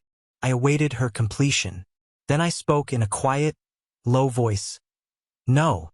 The line crackled into a piercing quiet. Mom made an effort to become better. What do you mean no?" When I said, "I'm not coming back. Not for a visit. Not for a talk. Not for anything. Sweetheart, please. We're family." I grinned, but not in a nice way. "No, you were a family when it was convenient. Now you're just people I used to know." I didn't flinch when I heard her choke on a sob. "You made your choice when you gave my future away like spare change," I replied. "And now I'm making mine." I hung up the phone before she could answer, before the tears, apologies, and promises could start streaming down her face. After a moment of staring at the screen, I switched the phone off. Like severing the final strand of a life that had been trailing behind me like a broken kite, it felt lighter in my hand. I stepped out onto my small rented shop-turned home's porch. The sky was streaked with scarlet and gold as the sun was sinking. The quiet buzz of traffic and the scent of freshly cut lumber filled the warm air. The scent was one of liberation. I stood for a long time, absorbing everything. The boy who had yearned for their approval for years wasn't me. I wasn't there to protect them from their poor choices. Standing on firm foundation that I had created for myself, I was me. I came to the realization that I no longer needed to flee the past. As I turned to return inside to the life I had created without them, I had made it through that. And the best retaliation of all was survival. Beautiful, quiet, and steadfast survival. Choosing myself. You expect it to feel like a war when you walk away. You prepare for remorse, guilt, and second thoughts to gnaw at you through the night. However, none of that materialized. I only sensed silence. The excellent kind, not the acrid, harsh sort. It's like standing in a field after a storm and breathing clean air for the first time. For a long time, I believed that love required giving up something in order to give them more room. Giving until all that's left is the hope that they'll notice. However, true love doesn't urge you to vanish. Your dreams are not given to someone else and referred to as your family. I had no obligation to explain myself to them. I had no obligation to give them another chance. Being free was something I owed to myself, and I made that precise decision. Listen carefully. You are not selfish for selecting yourself. If you are reading this and you find yourself in my shoes, standing at that fork in the road, debating whether to remain faithful to those who wouldn't blink if you vanished. When you leave someone who only remembers your value in times of need, you are not being harsh because you grew weary of showing that you were worthy of love. You are not broken. Even if they never stated it, you are sufficient, particularly if they didn't say it. And sometimes, letting go of someone who made you question whether you ever earned it is the best act of self-love you can do. I didn't look for updates, but even when you don't ask for them, life has a weird way of delivering them to you. I learned that things at home had quickly fallen apart from an old neighbor a few months after that last contact. James' debts did not miraculously vanish after he left school. Dad had drained the college fund for him, and it was long since gone. What about the humiliation? None of them had anticipated how long it would remain. Dad's truck had to be sold. At the grocery store on the outskirts of town, Mom got a second job. James continued to believe that the world owed him something despite his repeated poor choices. They made an effort to keep the facade intact, but you can only cover up flaws for so long before the entire house falls apart. And me? I was too preoccupied with negotiating new contracts, sanding tables, and growing the small business into something substantial. Peace. No boasting. No retaliation. The world's sweetest sound. The things you notice when you're free are odd. It feels different in the mornings. Not heavy, not hurried, simply peaceful. The kind of silence that allows you to hear your own thoughts once more. I got a better rental. It was small but tidy, and there was a small piece of grass in back where I could sit and observe the passing scenery. Down the stairs, nobody was yelling. No insulting remarks during meals. Me breathing without regret. My own life. The company expanded more quickly than I had anticipated. Mostly word of mouth. After one consumer told a buddy, the friend would tell two more. Before long, I was earning actual money rather than just getting by. Enough to comfortably pay the bills, but nothing spectacular or worthy of a headline. Enough to begin saving. Enough to look forward to a future that seemed like mine at last. I began to attract regular customers who came for the person behind the furniture as well as the furniture itself. One afternoon, Mr. and Mrs. Harris, a couple, came in to pick up a personalized table. After shaking my hand and grinning, they remarked, "You should be proud. You're building something real that matters." And that struck me more deeply than I had anticipated. Because for the first time, I was viewed by someone as someone who mattered because of what he had chosen to become. Not as a last resort or backup plan. I was no longer required to prove anything. Not even to myself, not to strangers, nor to my family. I was sufficient enough already. Everything they attempted to control over me, their love, their money, their approval, no longer owned me. Not even the college fund or the hollow promises. Didn't. For a short while, they simply led me to believe it did. Freedom doesn't feel like fireworks, which is funny. It doesn't come with a big-budget movie scene when you scream into the heavens and throw your arms in the air. It's softer and quieter than that. You'll never let it go again, though, once it becomes ingrained in your bones. Freedom appears to be a leisurely Sunday morning. Sitting in a workshop that smells like sawdust and promise. Drinking awful coffee from a chipped cup. The realization that you don't have to answer the phone just because someone asks you to is what it is. It's going into a store and purchasing a modest item for yourself that you want rather than need, without second-guessing yourself or feeling guilty about it. It's giggling. Without looking over your shoulder to see whether someone is about to interrupt, you're giggling uncontrollably. I began to make friends who were unaware of my past, individuals who did not wear the outdated assumptions around their necks like chains. I had another dream. I'm breathing in front of you in a way that feels solid and possible, rather than the desperate way I used to, clutching to someday like a life raft. I had aspirations of purchasing my own building, growing the store, and teaching other children, the ones that everyone had given up on, how to believe in themselves and create something with their hands. I stopped waiting for an apology that would never come. And I didn't even realize it at the time. I no longer required their presence. In actuality, those who loved you only when you were helpful to them were never truly your family in the first place. Family is more than just kinship. It's family. Even if they are just standing quietly in your corner, holding space for your goals. Family is the one that cheers you on when no one else does. I have no idea what James is doing at the moment. I'm not sure whether Dad still sits in that old recliner and looks at the TV, acting as though he hasn't thrown away his true heritage. I'm not sure if Mom still looks at my vacant seat on holidays, wondering when I'll return and act as if nothing had happened. I don't care, to be honest. I now have a table and a seat of my own, and I don't see any of the things I built. Friends, clients, and the serene calm of knowing I made the right decision. Missing when I look around at my life. I simply see myself at last, completely free. If I've learned anything, it's that you don't have to remain in an environment where you aren't respected. Love that ought to have been offered freely doesn't have to be earned by bleeding yourself dry. Sometimes just walking away and continuing to walk is the bravest thing you will ever do. I didn't have the life I had anticipated. I have something better, a life of mine. They will never touch the future, something they will never comprehend. And that's sufficient.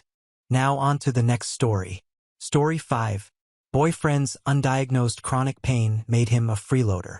Fine for friends suspected a fake. I dumped him. I saw someone's post yesterday about navigating life with a partner who has fibromyalgia and felt inspired to post here. I'm hoping you all can give me some solid advice. I, 26, female, have been with my boyfriend, 30, male, for a little under 2 years. In the time we've been together, his chronic pain, which isn't connected to any particular known condition as he refuses to go to the doctor, has gotten worse and worse. It's reached a point where he's almost incapable of doing chores or house projects, is usually too exhausted and in pain to make or agree to plans, and getting him to do anything outside of the house together is like pulling teeth. His objections always revolve around his pain and fatigue. I've never suffered from chronic pain, and thank God, so I'm not one to judge or accuse someone of making it up, since the pain itself is invisible and my boyfriend looks perfectly healthy. But he's now been unemployed for about 4 months, and I'm starting to question things. I'm starting to feel doubtful for a number of reasons, and the main ones are that he never turns down his friends' invitations to hang out, even when the activity is something physically intense like kayaking or going hiking or going to a music festival, and B, he is never too tired or in too much pain to have sex. Over time, it's almost made it seem like he's conveniently in an unbearable amount of pain when he has to do something he isn't all that interested in, like chores. I'm starting to feel hurt that he just doesn't seem to want to hang out with me outside of what we do lazing around the house. I've never accused him of faking or exaggerating his pain, but I have tried to talk to him about doing more fun stuff together, and it always circles back to his pain or him accusing me of trying to keep him from spending time with his friends, which I'm not trying to do by any means. I've done a ton of research into autoimmune disorders and other conditions that could be causing his problem, always bringing my findings and suggestions to him, but he just doesn't believe a doctor or any traditional medicine will help him. I'm also bothered because when we go to family outings or parties that we're both invited to, it's rare, but it does happen. He will talk anyone who will listen's ear off about how bad his chronic pain is and how frustrating it is to not be able to find a solution. The thing is, he's not actually looking for a solution. He just smokes weed every day and calls that good enough while lamenting and complaining that his body is the way that it is. He also refuses to return to work because of his pain. For additional context, he seems to have really extreme muscle spasms and tightness, particularly in his back. I'm happy to support him through hard times, but the fact that he won't work is getting concerning and I feel severely stuck. I'm not interested in supporting him financially on a long-standing basis, but at the moment I partially am by covering some of his expenses. If this post makes me a total jerk for questioning the degree of my boyfriend's chronic pain, so be it. I just need help and answers. So, here are my questions. Where do I go from here? Do you think it's possible that my boyfriend is using his pain as a crutch? Should I put some kind of ultimatum in place that will get him medical care and attention? Your advice is appreciated. Now for some comments. Comment 1. Even if he does have chronic illness, he isn't doing anything to get a diagnosis or treatment, and he is willing to push on for things that benefit him and only him. He's also developed a drug addiction he has no plans of curbing. I am chronically ill. I am busting my ass trying to find answers and help because living like this sucks. I do everything in my power to support my partner and care for our home. While sometimes that's not a ton, I always prioritize contributing to my household over kayaking, which even if I could push through to do would put me down for a week. This man is using and taking advantage of you, disabled or not. He also has dumped this on you without you consenting to be his financial caretaker. You're not married. There is no in sickness and health here. Leave him. Comment 2. This right here. It's one thing if he was busting his butt trying to find a solution, but he's doing nothing. He's unemployed and not searching for a solution to get him back to work. Is he unemployed? What are his plans for contributing to the household, considering his inability to function? Do you see yourself continuing a life with him, and what would that look like? It's a big question. Do you want kids? Do you want to travel? Is he an excellent homemaker? Comment 3. As someone with chronic pain, even if he wasn't lying, I'd leave him. Chronic pain sucks. I've been there, it's been over 13 years, but it kind of just sounds like he slowly made you into his bang maid.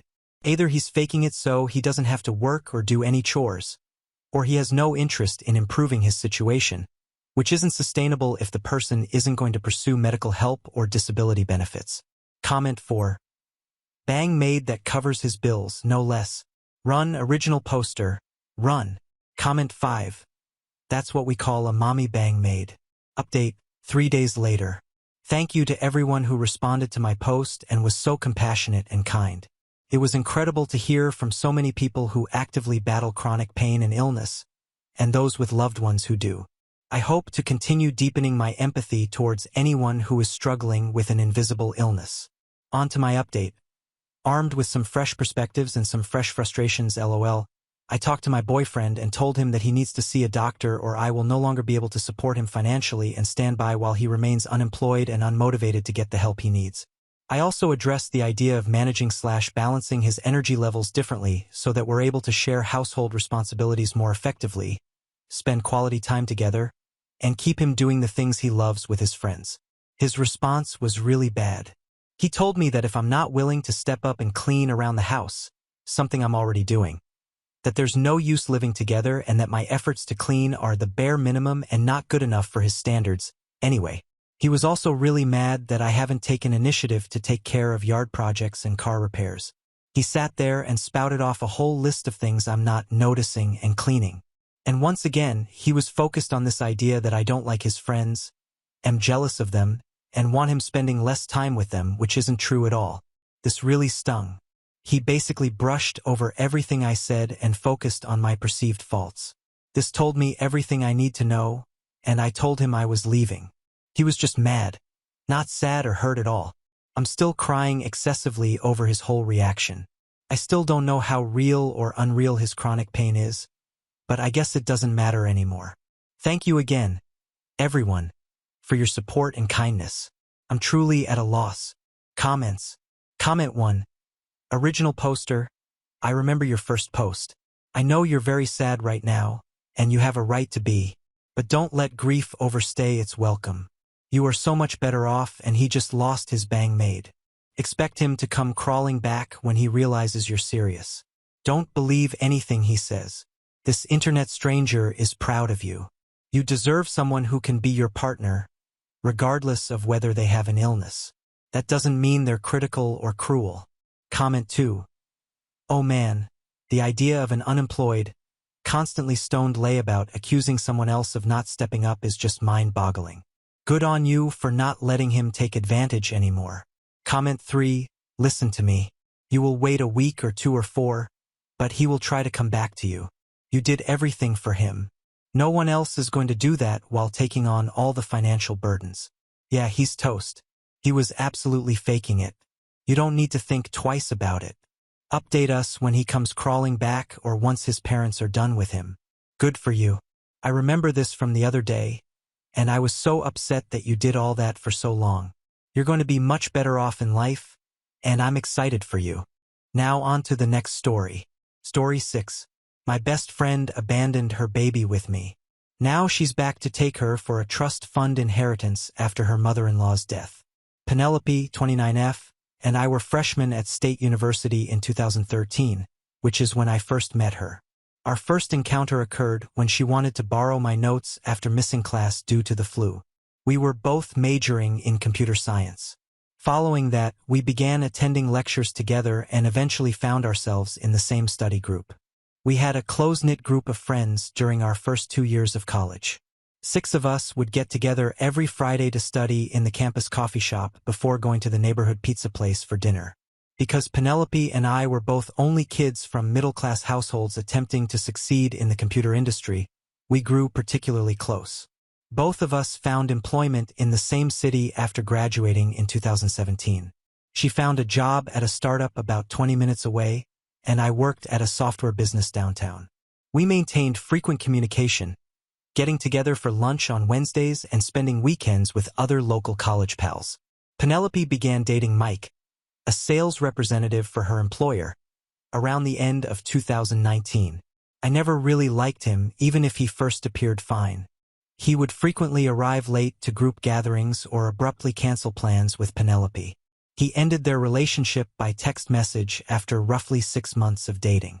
Penelope called me in tears 2 weeks after the separation to tell me she was expecting a child.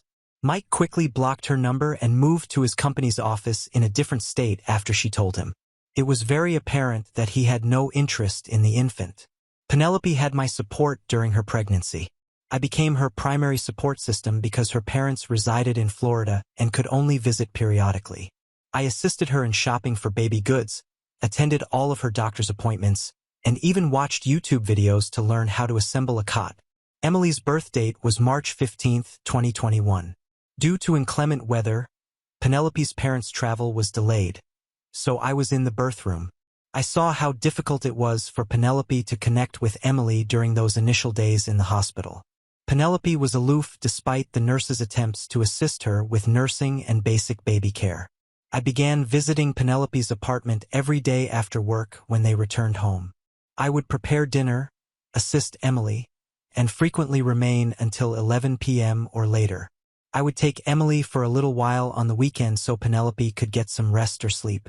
With a crib, changing table, and more baby items than I ever imagined having, my apartment turned into a second nursery.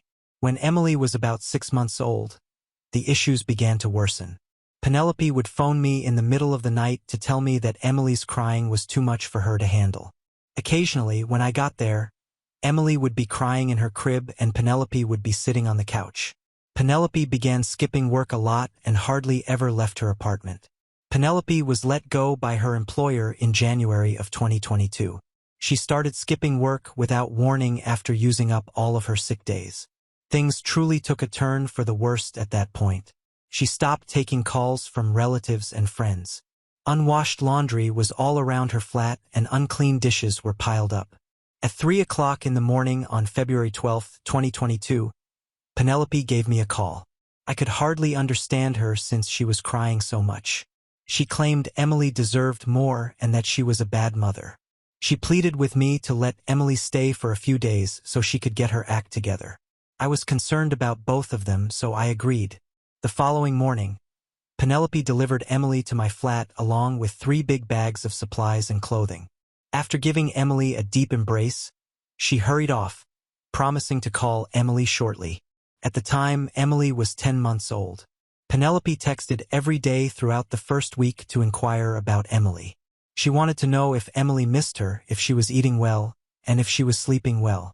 Every time I replied with pictures and updates, her texts decreased in frequency and length throughout the second week. By the third week, when I asked her when she would return, she would only respond with a single word. A month later, she stopped answering altogether. I made every effort to get in touch with her. She had moved out when I tried to reach her via phone, text, email, and even in person at her apartment.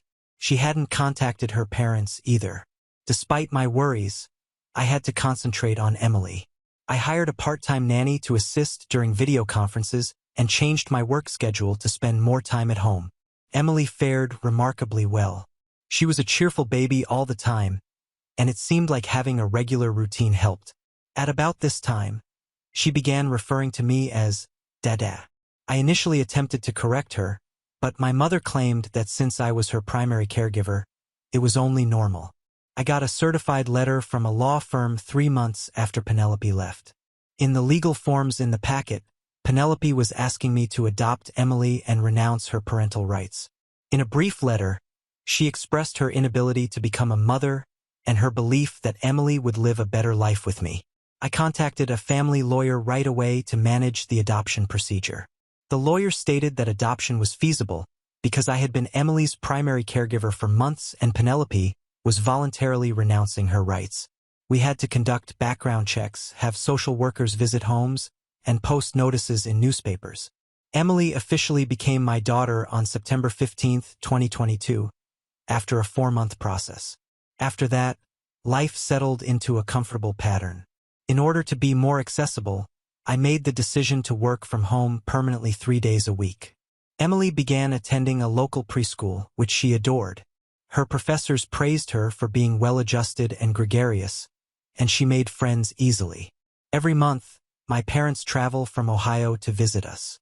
They showered Emily with gifts and attention, embracing their role as grandparents. Every time Penelope's parents call to see how Emily is doing, I send them pictures and updates. They never put any pressure on me regarding Penelope since they understand that I am now Emily's father. As a single father, dating has been fascinating. I usually scare women away right away or pique their curiosity because I'm always honest about having a daughter. Emily is my top priority, and I won't compromise on that. As a result, my 2 romances, each lasting a few months, terminated. Up until last week, everything was good. A knock on the door interrupted my work in my home office. Emily was enrolled in preschool. Penelope was standing there when I opened the door, and she didn't look at all like I remembered her. She appeared healthy, had well-groomed hair, and wore pricey clothing. She said that she had received assistance and was now prepared to become a mother. She had been attending therapy and was doing well as a project manager. Her goal was to regain custody and begin dating Emily. Since she had revoked her rights and I had legally adopted Emily, I informed her that was not feasible. She broke down in tears, admitting that she had erred and that her despair had prevented her from thinking clearly at the time. She became enraged and threatened to get a lawyer when I refused to back down. She promised to provide evidence that she was forced to renounce her rights. I instructed her to get out and that my lawyer would have to handle any correspondence. I'm worried now. Emily is content, safe, and thriving in our life together. She has no memory of Penelope. I had to share this somewhere, but I've already phoned my lawyer to be ready for whatever Penelope might try. I will not allow anyone to take my kid away. Update 1. Since I last posted, a lot has transpired. Penelope sued, saying she had terminated her rights when untreated postpartum depression was plaguing her. A 15-page affidavit from her attorney described how I allegedly exploited her mental state to remove Emily from her. The text exchanges from 2021 to 2022 that were contained in the dossier showed Penelope requesting my assistance with Emily. Even back then, her lawyer misrepresented these messages to suggest that I was attempting to become Emily's mom. They also claimed that I had been preparing to obtain custody all along because I had baby goods at my apartment. After Penelope reached out to our former college pals, they became interested. I stole Penelope's baby. According to some of their Facebook posts, our study group member, Tom, called me and told me that I should realize that Penelope was ill when she gave up Emily. After I declined to talk about letting Penelope see Emily, Lisa, another college acquaintance, blocked me on all social media. However, not everyone took Penelope's side.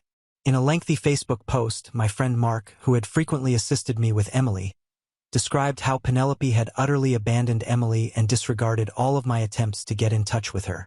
He provided screenshots of our attempts to contact her that went unanswered. Emily's preschool has been in a tense situation. The director called me last Tuesday to let me know that Penelope had been keeping an eye on Emily while they were playing outside. She claimed to be Emily's mother and the right to see her from the personnel. She gave them old pictures of herself with baby Emily. When they asked for identification, she refused to leave.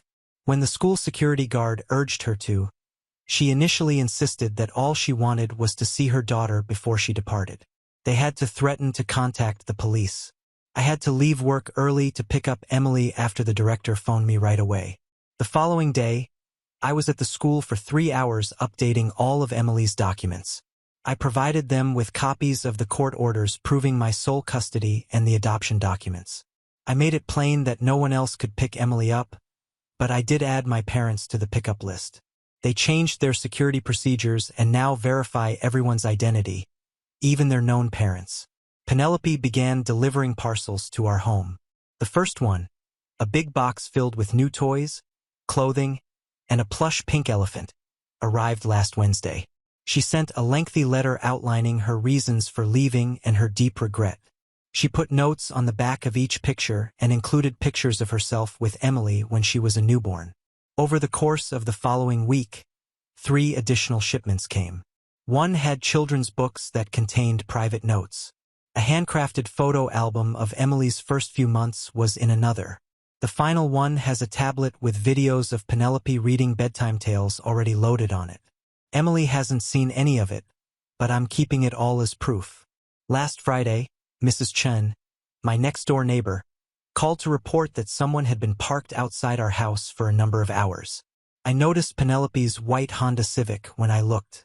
She left before the cops arrived, even though I had contacted them.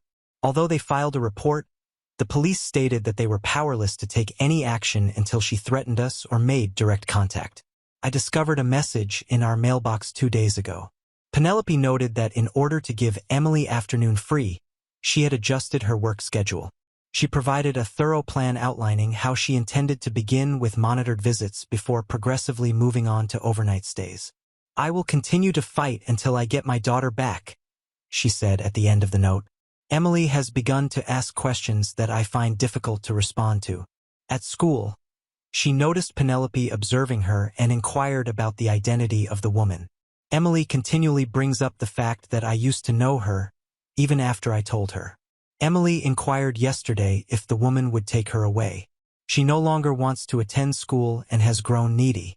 My parents offered to let us spend some time with them in Ohio. It would be safer for them to reside in a guarded community. I thought about it, but moving would require removing Emily from her friends in school. She already has enough stress and adjustments to handle. When they learned of what was going on, Penelope's parents gave me a call. The way Penelope behaved appalled them. After leaving Emily, Penelope also stopped communicating with them. According to her mother, they searched but were unable to locate her. 6 months ago, she contacted them to inform them not to get in touch with me any longer. That was the first time they heard from her. According to my attorney, we have a compelling case. The adoption was completed correctly, including all necessary waiting periods and notices. Throughout the process, Penelope had her own attorney and willingly signed all the documents. He cautioned, though, that Penelope's attorney might attempt to drag this out in the hopes that I would consent to shared custody in order to put an end to the legal dispute. The expenses are mounting quickly.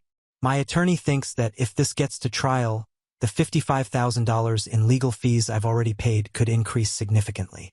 Even though I'm fortunate to have savings, it's still difficult. I don't want this situation to become any more public than it currently is, but several folks recommended creating a GoFundMe.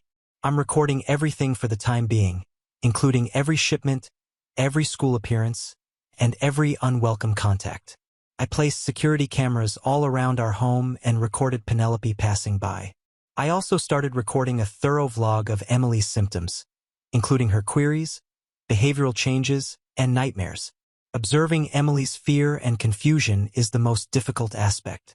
Every time someone knocked, she used to dash to the door. She is now hiding in her room. She constantly asks me to swear that I won't abandon her the way her last mother did. I had no idea that she was aware that Penelope was her other mother. She must have heard something in school, I suppose. I want this to stop, yet I refuse to comply with Penelope's demands. Emily is my daughter, and she has known me for the majority of her life as her only father. If someone decides they want to have children right away, I won't allow them to ruin her life. Update 2. Penelope's unexpected interest in Emily can be explained by something significant I learned about her. I received a Facebook message from Rachel, a nurse who used to work with Penelope at her previous hospital employment. She informed me that Penelope is now married to a wealthy Boston businessman and had another child 6 months ago. I received screenshots of Penelope's picture-perfect life from Rachel's private social media sites. She publishes pictures of her new baby boy, writes about charitable activities, and resides in a big house in a wealthy suburb.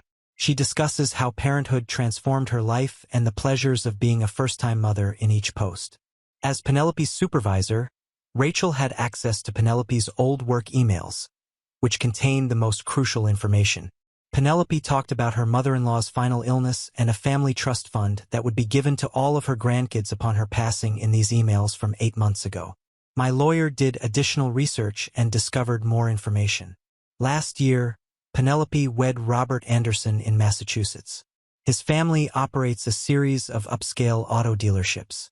Robert and his whole family were informed by Penelope that she had never been married or had children. For more than a year, she has been sharing on social media about her first experiences with parenthood and her new daughter. We also learned that precisely 1 week after Robert's mother passed away, Penelope began her custody battle. Penelope's mother-in-law left a multi-million-dollar trust fund designated only for her biological grandkids. Each grandchild receives an equal share at turning 25, in accordance with the conditions of the trust. Things began to make sense when the time frame was reviewed. 2 weeks before her mother-in-law's passing, Penelope started passing our house on her way home. Only a few days after the death, the custody lawsuit was filed. She wants Emily to inherit something, but she isn't attempting to get Emily back because she wants to become a mother. Rachel sent us Penelope's text chats with her friend Kate, which contained the most unsettling evidence. Penelope noted that she had to bring Emily back before the specifics of the trust money were decided. She discussed how she could explain Emily's existence to Robert by claiming that she had previously been too embarrassed to do so. She even intended to claim that while she was starting her career, she had temporarily placed Emily in my care. My attorney presented all of this evidence to Penelope's attorney. Then, with both attorneys present, Penelope asked for a private meeting. She revealed everything during the meeting. She claimed that although she felt bad about parting with Emily, she hadn't considered doing so until she found out about the trust fund. She believed she could use inheritance money to make up for her past transgressions and provide Emily with a better life. Finding out that Penelope had hired a private investigator to follow us 3 months prior, long before she arrived at our door, was what really infuriated me. The PI collected data about our daily schedule and took pictures of Emily at school. Penelope knew just when to visit our home and when to get Emily up from school because of this. Emily is feeling the effects of the situation. She now pulls her blanket into my room every night instead of sleeping in her own room. I discovered her attempting to fit her favorite toys into her school backpack last week. She told me that she wanted to be prepared in case she had to go like her old mom did. When I questioned why, at school she overheard children discussing how the woman observing them was someone's mother who had left. I concluded that Emily needed expert assistance to handle this circumstance. I discovered a child psychologist who focuses on custody and adoption matters. So far, we've had 2 sessions.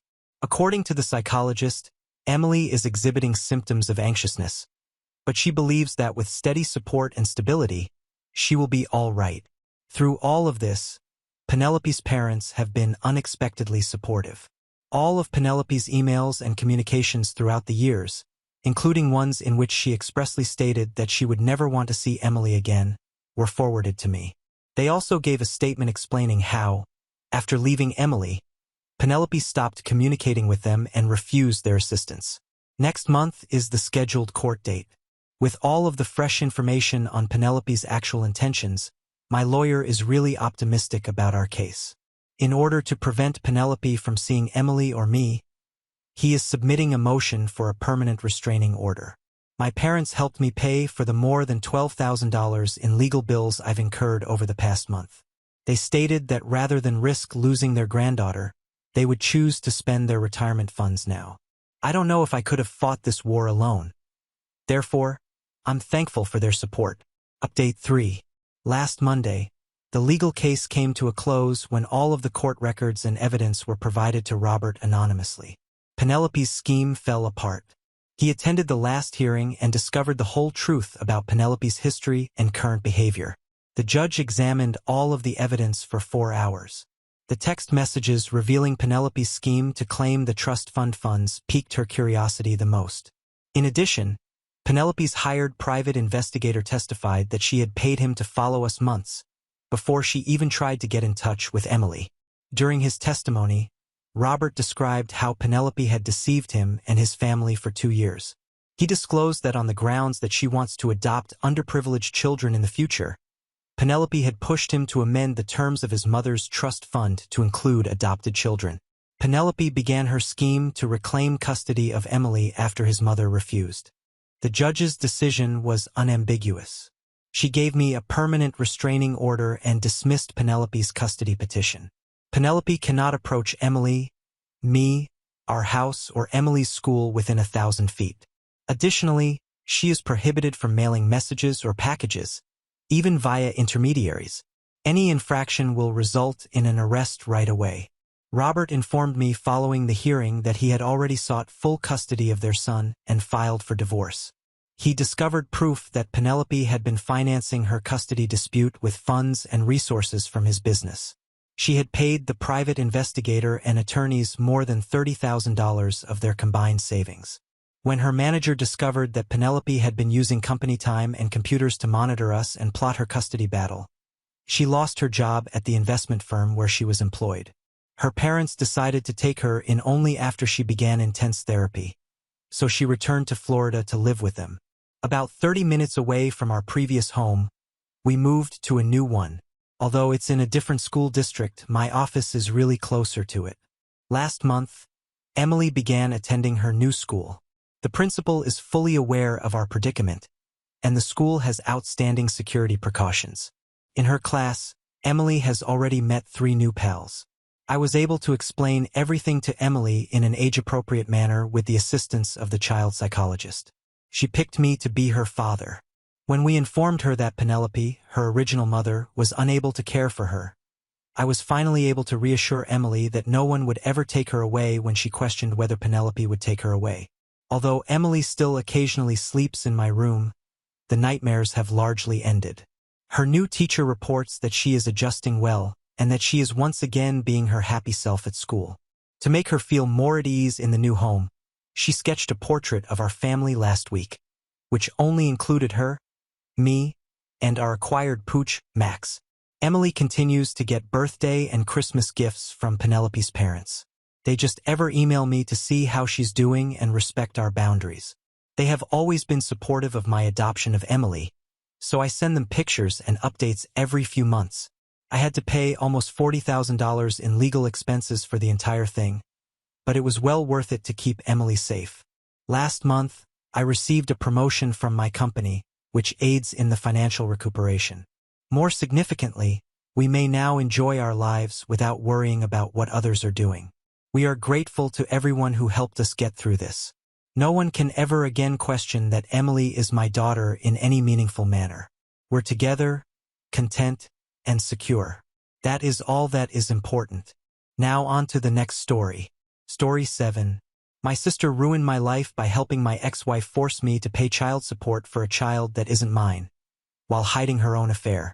I'll start by saying that I truly despise my sister, albeit this wasn't always the case. She is my older sister, and as we grew up, I admired her greatly.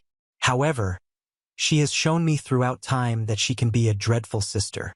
My ex-wife Susie and I had been married for 2 years before I found she was cheating on me. The information came as a complete shock. I recall the moment well. I was browsed through her messages when I came across a chat in which she confessed to sexting with her male best friend for 8 years. Susie had always told me that he was merely a friend who had been in her life forever. Despite occasional envy, I had great faith in her. We had established our relationship on trust, so when I unintentionally discovered the explicit text exchanges between them, I was completely taken aback. It felt as if the basis of all I thought in our marriage had crumbled in an instant. When I challenged her, she broke down and apologized profusely. She argued that it was only a one-time mistake and that her friend meant nothing to her in that sense. She vowed to block him and assure me that it would never happen again. Despite my rage and pain, I wanted to trust her. We began going to marriage counseling because I was terribly hurt by her betrayal and needed to understand why it happened and whether our marriage could be saved. Susie appeared to be truly sorry throughout counseling. She accepted responsibility for her misdeeds and worked diligently to recover my trust. For a time, it seemed like we were making significant progress. She was attentive, open, and willing to work to repair our connection. I decided to stay and give our marriage another opportunity because I still loved her and wanted to believe that people could change and relationships could be repaired. However, as you may have predicted, it was a huge error. After a while, I discovered that my ex-wife was attempting to meet up discreetly with her male closest friend. She had told me earlier that evening that she was going out with a coworker, but something about her demeanor looked off, and I had a nagging suspicion she was lying. I trusted my instincts and called the coworker after Susie departed to check in. To my dismay, they informed me that they had no plans with Susie. I felt a wave of sadness and confusion rush over me. It was becoming brutally evident that Susie was meeting up with this guy. Otherwise, she had no reason to deceive me. My mind raced with thoughts of betrayal as I attempted to call her several times, but she disregarded each call. As the night progressed, I felt an increasing sense of dread and helplessness. She arrived home pretty late and utterly inebriated. I'd been waiting for her all evening, sitting on the couch in our living room, my head whirling with emotions. When she stepped through the door, she didn't acknowledge me. Instead, she stumbled past me on her way to the bedroom, as if I didn't exist. I sat there feeling invisible and completely saddened, understanding that the woman I once trusted and loved had become a stranger to me. Later, as I was about to fall asleep, I heard her phone beep on the bedside table, indicating a message notification. Susie had fallen asleep wearing her evening clothes, evidently too inebriated to change. I carefully covered her with a blanket and, filled with dread and curiosity, leaned over to see what message she had gotten. I knew the number right away. It belonged to him, her male acquaintance. My heart fell as I read the words, "That was so much fun. We should do this more frequently." The message ended with a tongue and a sweat drop emoji, which made matters worse. I felt a rush of sickness come over me. There was no way a guy would send a message with those emojis unless something big had occurred between them. My mind raced with frightening thoughts of what they may have done. I felt ill to my stomach as I realized that my worst worries were probably true. I attempted to relax myself, but it was impossible. The betrayal felt like a real agony in my chest, and I couldn't get rid of the thought of them together. I couldn't get any sleep that night. I tossed and turned in bed, my mind filled with fear and grief. I kept repeating everything in my thoughts, wondering how it had gotten to this point and what I should do now. The night seemed long, and by the time daylight arrived, I knew nothing would ever be the same. When I confronted Susie about that night and how she had lied, she tried everything she could to avoid accepting responsibility. Initially, she attempted to manipulate and gaslight me, stating that my lack of trust was the real issue and that calling her coworker was a violation of her privacy. She accused me of being neurotic and unreasonable. Her attempts to gaslight me were difficult and unpleasant, but I refused to give in. I brought up the message he sent and demanded an explanation. She dismissed it, claiming that that's just how friends talk to each other, and dubbed me crazy for reading too much into it. Her dismissive tone simply strengthened my drive to discover the truth. I chose to play my final card. I told her that if she didn't come clean, I'd approach him directly. This warning seemed to hit a chord.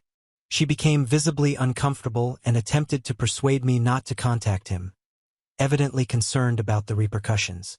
Susie eventually broke down and confessed, despite her initial resistance and reluctance.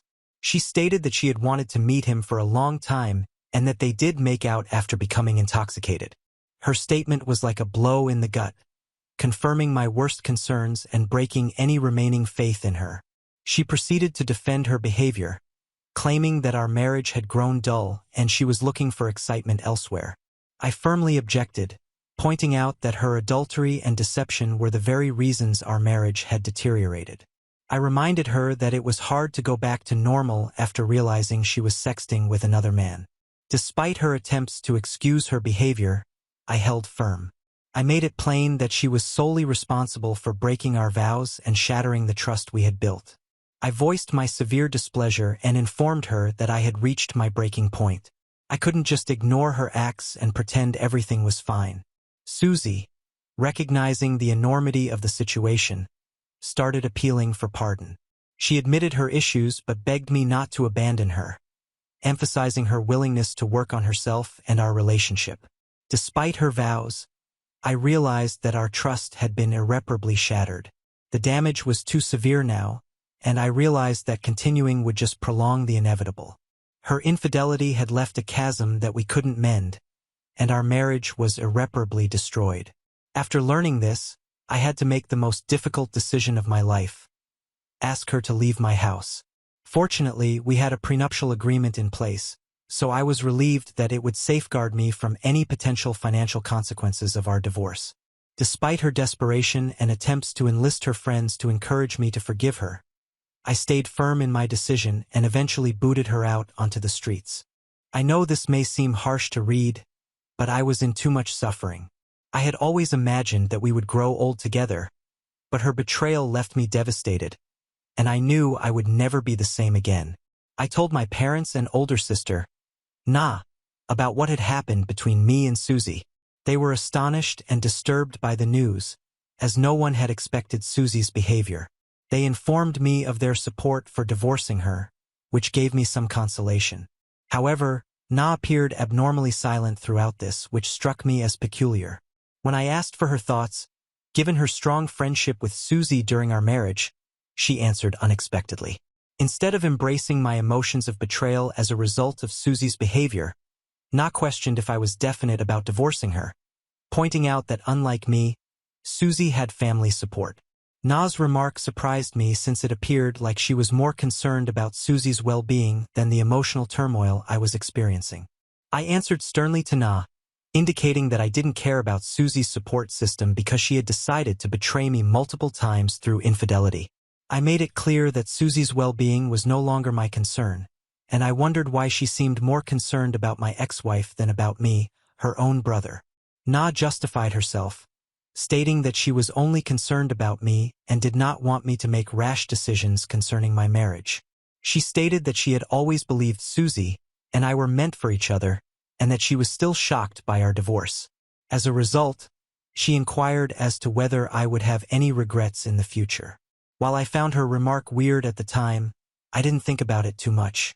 Later, the entire situation was already emotionally draining, so I concentrated on getting through my divorce first. Initially, everything appeared to be going well for me during the divorce proceedings, and my lawyer was certain that we would win. But suddenly, everything changed. Susie announced a bombshell. She was pregnant. This discovery really caught me off guard. I had not expected it at all. Clearly, life had other plans for me and intended to hurt me even more. Susie and her lawyer asked me to put the divorce procedures on hold after hearing this news. They stated that we should strive to resolve matters for the sake of our child. Susie insisted on providing our child with a conventional family upbringing. I was taken aback and instantly responded, declaring that I no longer cared about her wishes and that this child could not be mine. Susie responded by arguing that she had never been intimate with anybody other than me. She highlighted that just because she had a sexual encounter with her male closest friend that night did not mean she could become pregnant from him. She continued to encourage me to think about what was best for our child and to fight for our marriage for the sake of the baby, but I refused to be influenced. I realized this was a desperate attempt to derail the divorce process and guilt-trip me into staying with her so she could continue to live a luxury lifestyle on my money. Susie was clearly grabbing at straws, but I stayed firm in my determination to leave the marriage. I remained steadfast, arguing that the divorce would continue as planned. I stated that when Susie gave birth, I would schedule a paternity test to determine whether the child was mine or not.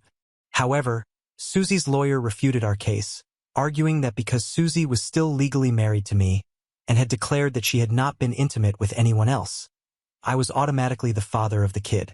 They stated that they would seek child support from me as a result of this. My lawyer vehemently disagreed, arguing that such allegations were baseless without a paternity test. Unfortunately, we were all too aware of the flaws in our judicial system, particularly when it came to defending men in cases like this.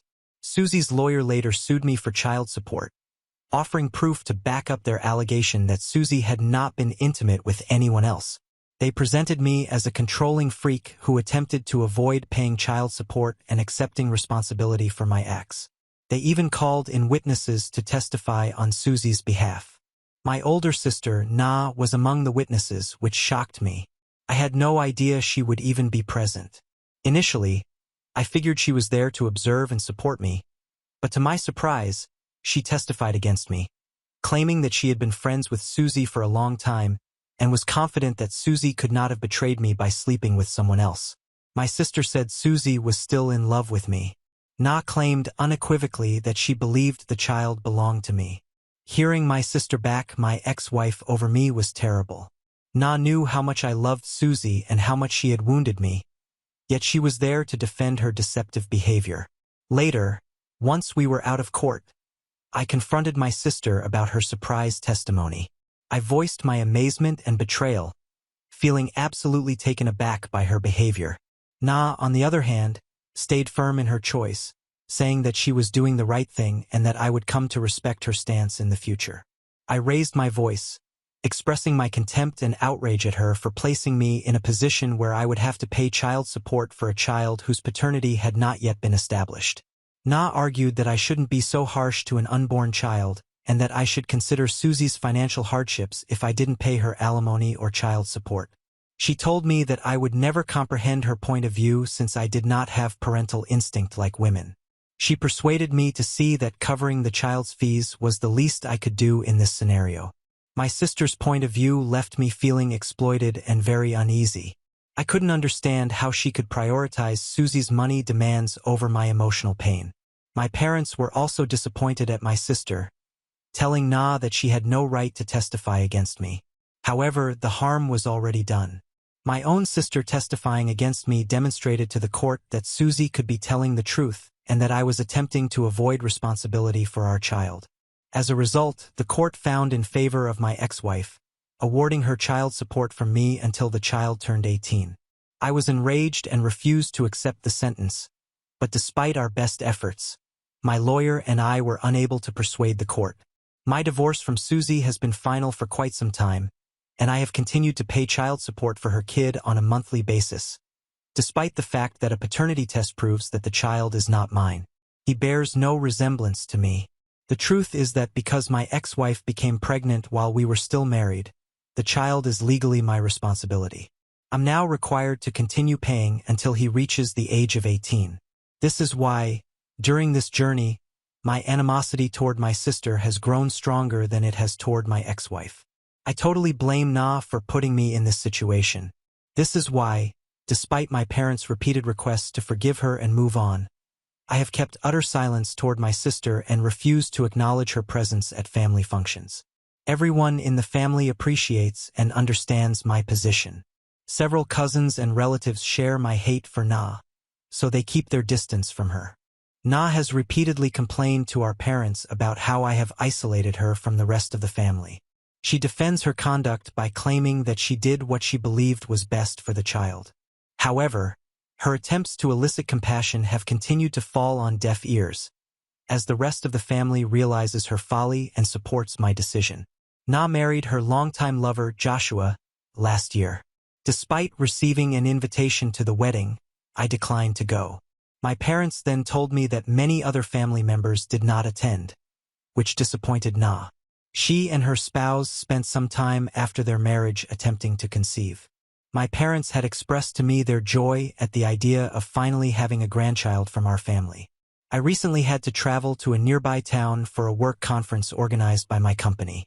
Following the conference, my coworkers and I decided to unwind and relax at the hotel bar in our leisure time. Imagine my astonishment when I noticed my sister sitting with an elderly gentleman at the pub. She hadn't noticed me, and I kept it that way since I was curious about her appearance in a late-night club out of town, especially since she was married. I watched as she came in closer to the elderly man and murmured something into his ear that made him giggle. My suspicions intensified as they appeared to be flirting and acting unusually comfortable with each other. Without thinking about it, I reflexively reached for my phone and silently took a few photos. I took care to get clear images of my sisters and the older gentlemen's faces, as I wanted incontrovertible confirmation of what I was seeing. As I saw them together at the bar, my mind raced with amazement and confusion. How could my married sister find herself in such a compromising situation? I watched in surprise as Na and the man continued their intimate talk, exchanging grins and laughter. After approximately an hour, the man motioned for Na to follow him to his room. She nodded and stood up to join him. My eyes widened as the truth of the scenario dawned on me, and I realized I was seeing my sister prepare to cheat on her husband. I wanted to yell at her to stop, but from previous experience, I knew that cheats never learn from their mistakes. Instead, they must be given a lesson. After returning home, I decided to contact her husband, Joshua, personally. I believed it was necessary for him to know the truth rather than being caught off guard like I was. I located him on Facebook and made him a friend request, hoping he'd accept. After a few hours, I checked and discovered that he had accepted my request, so I instantly messaged him. In the message, I introduced myself as Na's brother and stated that we needed to have an important chat. I requested him not to tell my sister about my text to him and gave him my phone number so he could contact me. I hoped he'd listen to what I had to say and waited impatiently for his call. A few minutes later, he called to ask why I had contacted him. He stated that he was already aware of me through Na and my parents but was astonished that I had contacted him after all this time. I apologized to him for missing their wedding and expressed my concern that we were speaking under such circumstances. He then inquired what was wrong, and I honestly described what I had witnessed in the hotel between Na and the older gentleman. I hesitated from immediately using the word cheating, because I wasn't sure if Na and he had an open marriage or not, and I didn't want to make assumptions. However, as I recounted the events to Joshua, he began probing with various questions regarding Na's attire and who the other man was, indicating obvious discomfort. To back up my story, I said that I had taken photographs of her with the gentleman, as I found it difficult to believe myself. I immediately shared those photographs with him to provide actual proof of what I had experienced. He was clearly moved by the revelation of Na's infidelity and was wrestling with the seriousness of the situation. After a lengthy pause, he suddenly expressed gratitude for my candor and asked why I would go out of my way to assist him, given that we were virtually strangers and I no longer had a relationship with Na. His query struck a chord, prompting me to share my own experience, explaining how I had been in his shoes when my ex-wife cheated on me. As I probed more into the circumstances, I explained how Na had exacerbated my agony by testifying against me, resulting in my current burden of paying child support for a child who was not even mine. Joshua remained quiet for a few minutes after hearing my story. He then revealed that Na told him an entirely different version of the truth. Susie and my marriage, she claimed, were already faltering, and we had ceased being affectionate, prompting Susie to make a one-time error that allegedly led to our split. I was furious after hearing this distortion of truth, and I explained to Joshua that Susie had cheated on me twice, demonstrating that our divorce was not the result of a single error, but of her continually breaking my trust with her male buddy. To my relief, Joshua believed me and appreciated my candor in exposing my sister's dishonest actions. He informed me that he had no intention of staying with a cheating partner and planned to discuss this with Na. In the days that followed, my parents regularly called to accuse me of wrecking Na's life since she was going through a divorce. They accused me of intruding unduly in her marriage and voiced disappointment at not being able to have a grandchild from her. Following this, I did not hold back in the dispute. I refuted their claims by explaining that it was not my responsibility that their daughter was unfaithful in her marriage. I suggested that instead of focusing on the prospect of having a grandchild, they should concentrate on teaching my sister better values and morals so she might become a better person. Na also sent me a derogatory text, accusing me of being a bitter young boy who couldn't keep his nose out of other people's business. She even said that Susie's infidelity during my marriage was legitimate and that I deserved everything that had occurred to me. Her message enraged me, and it took me several hours to calm down after reading it. However, fate appeared to have its own way of balancing things, as I recently discovered that Na is presumably pregnant. She claims Joshua is the father, but he refuses to accept any responsibility.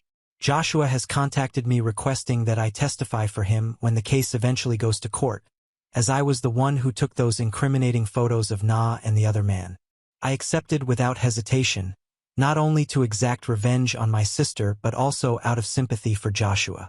I do not want another man to go through the anguish and betrayal that I did with my ex-wife. Since then, my parents and Na have persistently pressed me not to testify for Joshua. They continue to emphasize that family comes first. I can't help but find their sentiments amusing, especially since Na didn't emphasize family when it came to me. I am determined to teach my sister a lesson and guarantee that her husband does not meet the same fate as I did. Update 1. I'm shocked at how polarized everyone's reactions to my post are. I can't believe a few women are attempting to persuade me to support my sister even though she has blatantly cheated. I say shame on you. Believe me, I would have had no issues if my ex-wife had requested child support after demonstrating that the child was mine. But she didn't. She knew the child wasn't mine because we weren't even intimate at the time. As a result, She willfully forced me to accept responsibility for it because she couldn't pay it on her own. I couldn't show that she had intimate connections with that other guy because there was no evidence other than the text I discovered. As a result, I despise my sister, Na, for deceiving me and testifying for my ex-wife. However, now that Na is also manipulating her husband, I will not stand for it. I will testify against her and ensure that Joshua does not suffer the same fate. If it is discovered after the child is born that Joshua is the father, I am confident that he will step forward because he appears to be a lovely guy.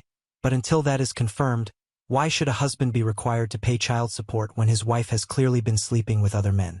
Na has expressed no guilt for her infidelity or for being the cause of her marriage's dissolution.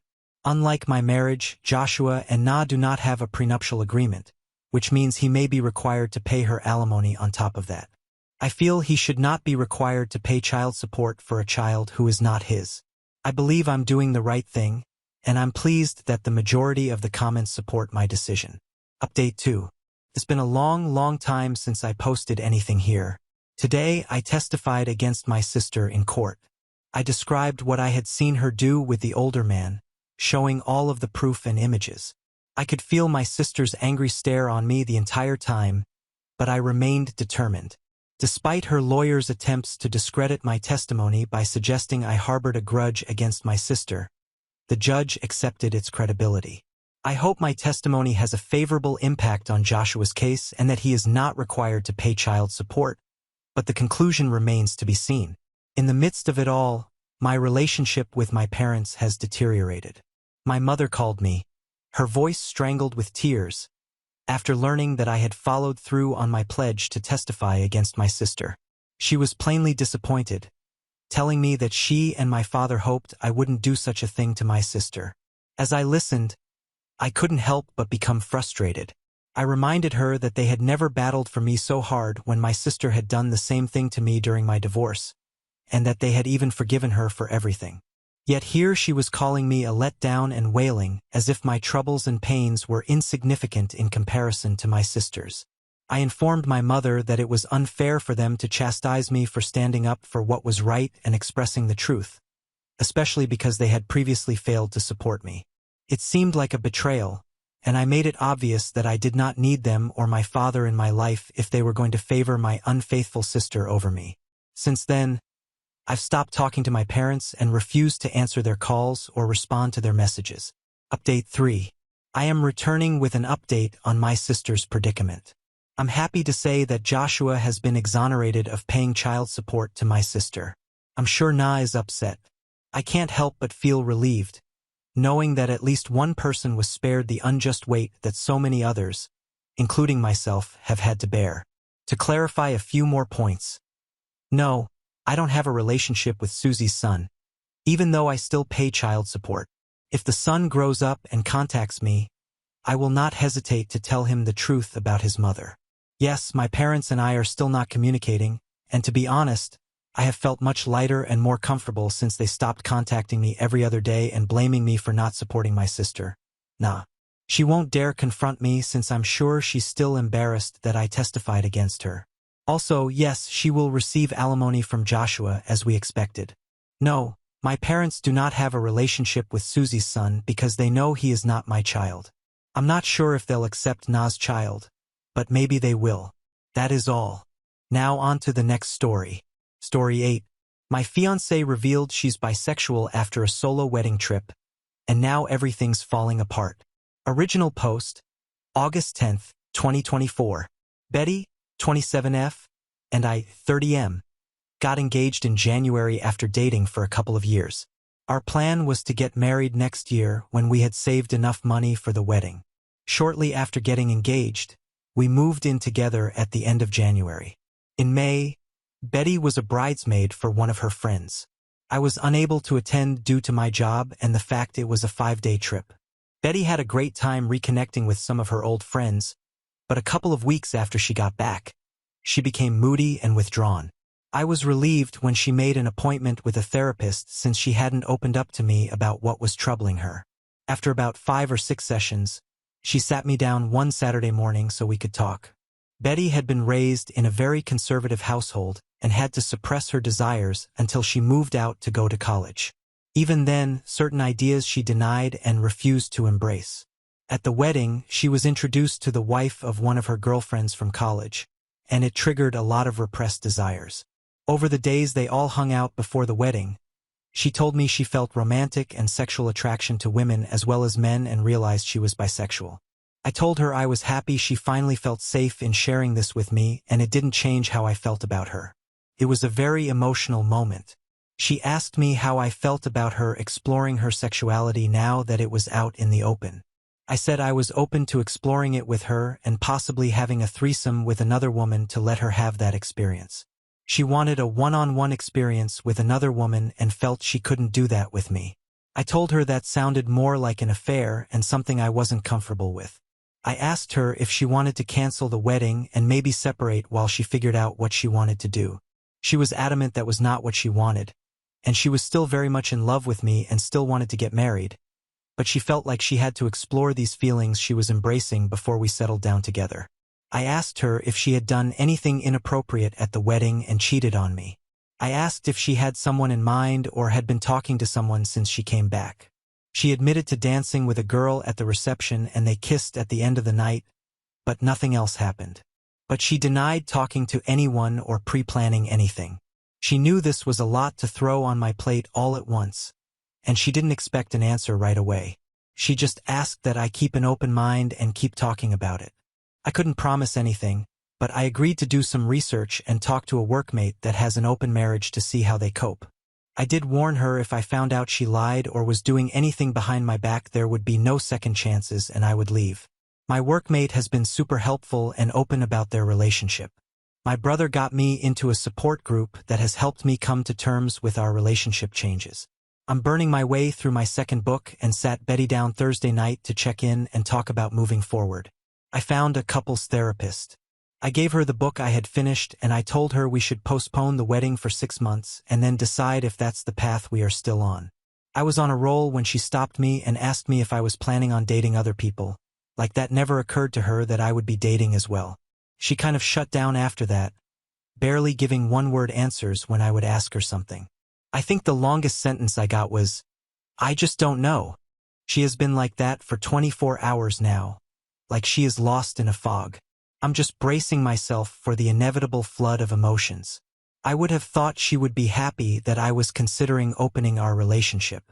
Adding, my brother came out as gay when I was 16 and my parents were very supportive, so I grew up in a very different household than my girlfriend.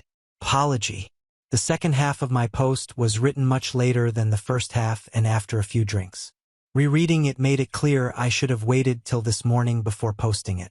Sorry. Update 1. Saturday night. Her fog lifted and things got pretty heated. She said that the open relationship was my way of punishing her and being vindictive by dating other women. She was just asking for some grace to explore her feelings.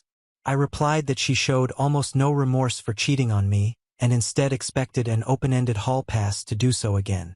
I told her our friends had told me she asked them not to say anything about what happened at the wedding, so I would probably never know the full truth and just had to accept it was worse than she admitted to. I asked if she thought it was fair to go have sex with other people while I waited by the door like some lovesick puppy who was expected just to wag his tail when she decided to come home and show me some attention. It devolved after that, and some hurtful things were said by us both. I finally gave her 3 options if she wanted to move forward. Monogamy. Postpone the wedding and go to couples counseling. No experimenting. When we get to a good place, then go ahead with the wedding with a prenup to protect me if she changes her mind and or cheats again. Open relationship. We can both date who we want, and she can figure out her sexuality on her own terms. In a year or so, we can see if marriage still seems like a good option if we are still together. Full separation. She moves out, and we can each be free to live our lives as we see fit. If, when she decides she wants monogamy with me, if I haven't moved on, then we can try option number 1, but it would be a new beginning, not just picking up where we left off. She decided she needed some space to think things out and is going to stay with friends for a couple of days. I told her before she left that if she accidentally cheated while she was gone to not come back except to pick up the rest of her things. This morning, I got a text from her, I'm so sorry. She didn't answer when I asked her what she meant, and my call went to voicemail. I'm not going to reach out to her again, and I will wait to let her contact me when she is ready. Relevant comments. Comment 1. Looks like your partner has been a bit self-centered about this. Good idea to take your time regarding your engagement. The death of exclusivity, even as a hypothetical, can be a pretty destabilizing thing for an established mono relationship. Keep talking. You seem to be handling this very well, somewhat better than her, I think. OP. I tried to handle this respectfully, but fair to her is an open pass for her but not for me. I'm expected to support her while she has sex and possibly develop feelings for someone else and just smile and nod. And then she got upset when I had to remind her she was the one that cheated.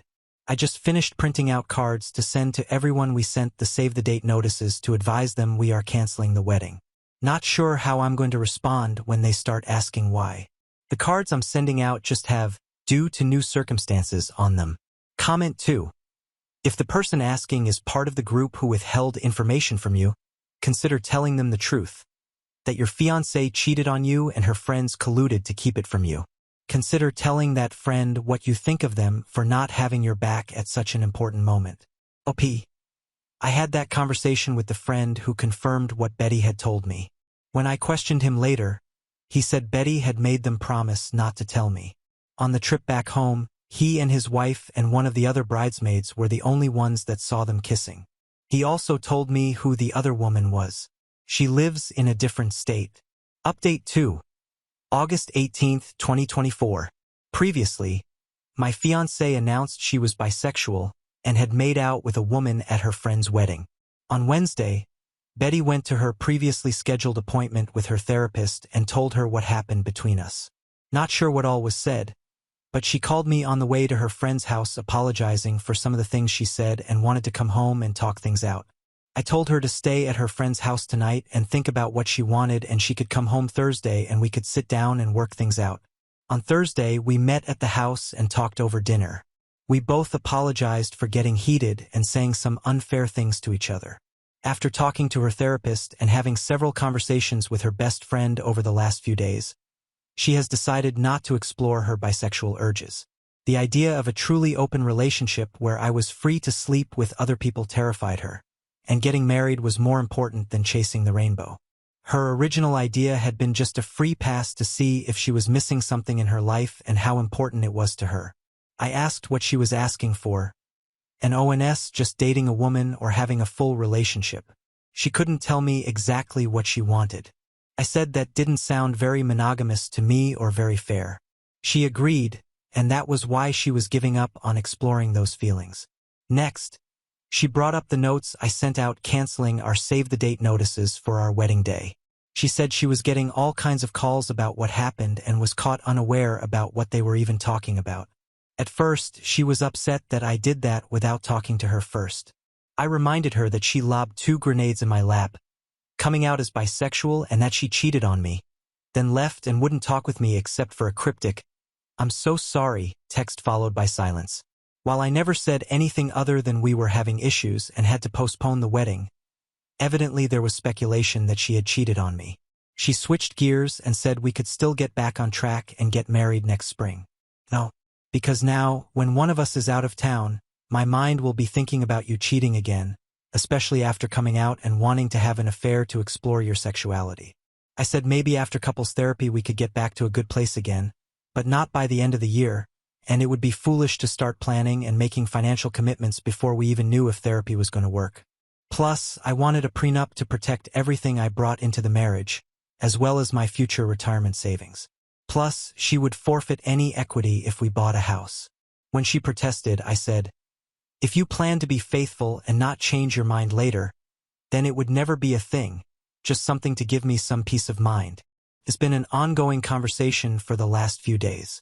Betty wants to rug sweep the incident at the wedding and move forward with our wedding. Exploring her sexuality is not worth sacrificing our relationship, in her opinion. For now, we are back together and planning on counseling soon. In a post-clarity moment, I realize I rushed to embrace the idea of an open relationship to allow Betty the freedom to explore her new feelings, and I'm not as willing now to consider that option. I think separation is the better option, breaking up if you will, till we both decide what direction our future lies and if it is with each other. It's not what I want, but I also don't want to spend the next 3 to 5 years together only for her to change her mind or cheat on me one day. Relevant comments. OP clarifies the chasing the rainbow comment, and if he has a problem with her sexuality, chasing the rainbow was her analogy, not mine. I didn't have a problem with her sexuality. The problem I had was she cheated. Granted, she only made out with someone and wanted permission to have sex with someone else, male or female. That is unacceptable in what I thought was our monogamous relationship. Being bisexual doesn't give you the right to have sex with someone else while you're already in an exclusive relationship. It just means you are attracted to twice as many people.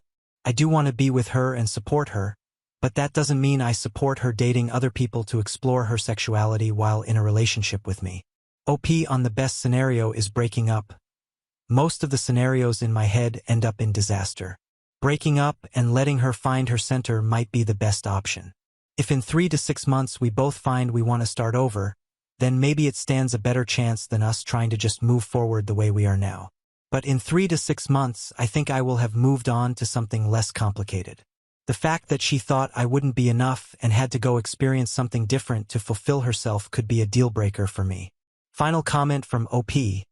We have counseling scheduled to see what is best for us. Until we firmly resolve this issue, we won't be getting married. I don't want to have to deal with cheating or her wanting to open the marriage years down the line and then possibly getting divorced. Updates 3. What a crappy week. Counseling started badly. Walked into the office and saw a large pride flag on the wall. Our therapist was very biased towards my girlfriend's predicament. Glossed right over the cheating and into how I needed to better support Betty's awakening and support her journey to blah blah blah. Betty is the one who's confused, and I'm not giving her a safe place to explore who she is. Nothing about my feelings or needs was addressed. To make matters worse, when the therapist was piling on me, I looked to Betty to stand up or say something positive for me, and I got nothing. That part hurt me the most, and I pretty much shut down for the remainder of the session. Toward the end, the therapist did try to engage with me because you could tell she knew I had completely lost me. On the drive home, Betty tried to talk to me, and I gave her the 3 answers I kept repeating to the therapist: sure, nope, and maybe. This was the therapist her individual therapist recommended us to. The next day, I got a call from Betty's mom at my work wanting to know why we were postponing the wedding and that her family and friends had already started making plans. I told her she needed to take that up with her daughter. She kept badgering me until I finally told her Betty made out with someone at her friend's wedding, and that was why things were on hold. And then I hung up on her. Less than an hour later, I got a call from Betty demanding to know what I told her mom. I said, "You kissed someone at a wedding and we were trying to work through it," and that I didn't mention Betty coming out to me. I told her she needed to sit her mom down and tell her the whole truth, but I'm not going to hold my breath.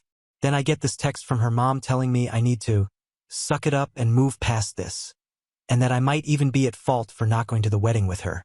Huge text, giving me what for and trying to tell me what I need to do. I showed the text to Betty when she got home from work and said she needed to do something about her mom or I would enlighten her with the full story of all our problems the next time she tried to tear me a new one. Betty said she would handle her mom and made me promise to give her some time to tell her mom everything. Also this week, Betty has gotten very protective of her phone. Yeah, major red flag. I went to charge my phone and unplugged hers to plug mine in, and she almost flew across the room to practically snatch her phone out of my hand.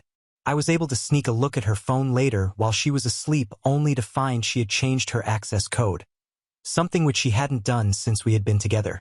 I went online and looked at our phone bill, and there were many lengthy calls to a Colorado area code, which I have found out is where the girl she kissed was from. I am just mentally exhausted at this point. The gaslighting, lying, and just feeling like I am treading water all the time.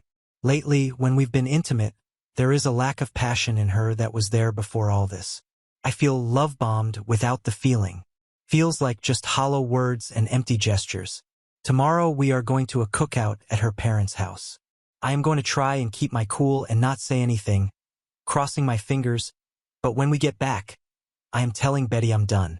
I'll give her the choice of keeping the apartment or moving out. She will be free to explore and find what truly makes her happy. Just won't be me. I came clean with my parents and a few friends about this whole mess.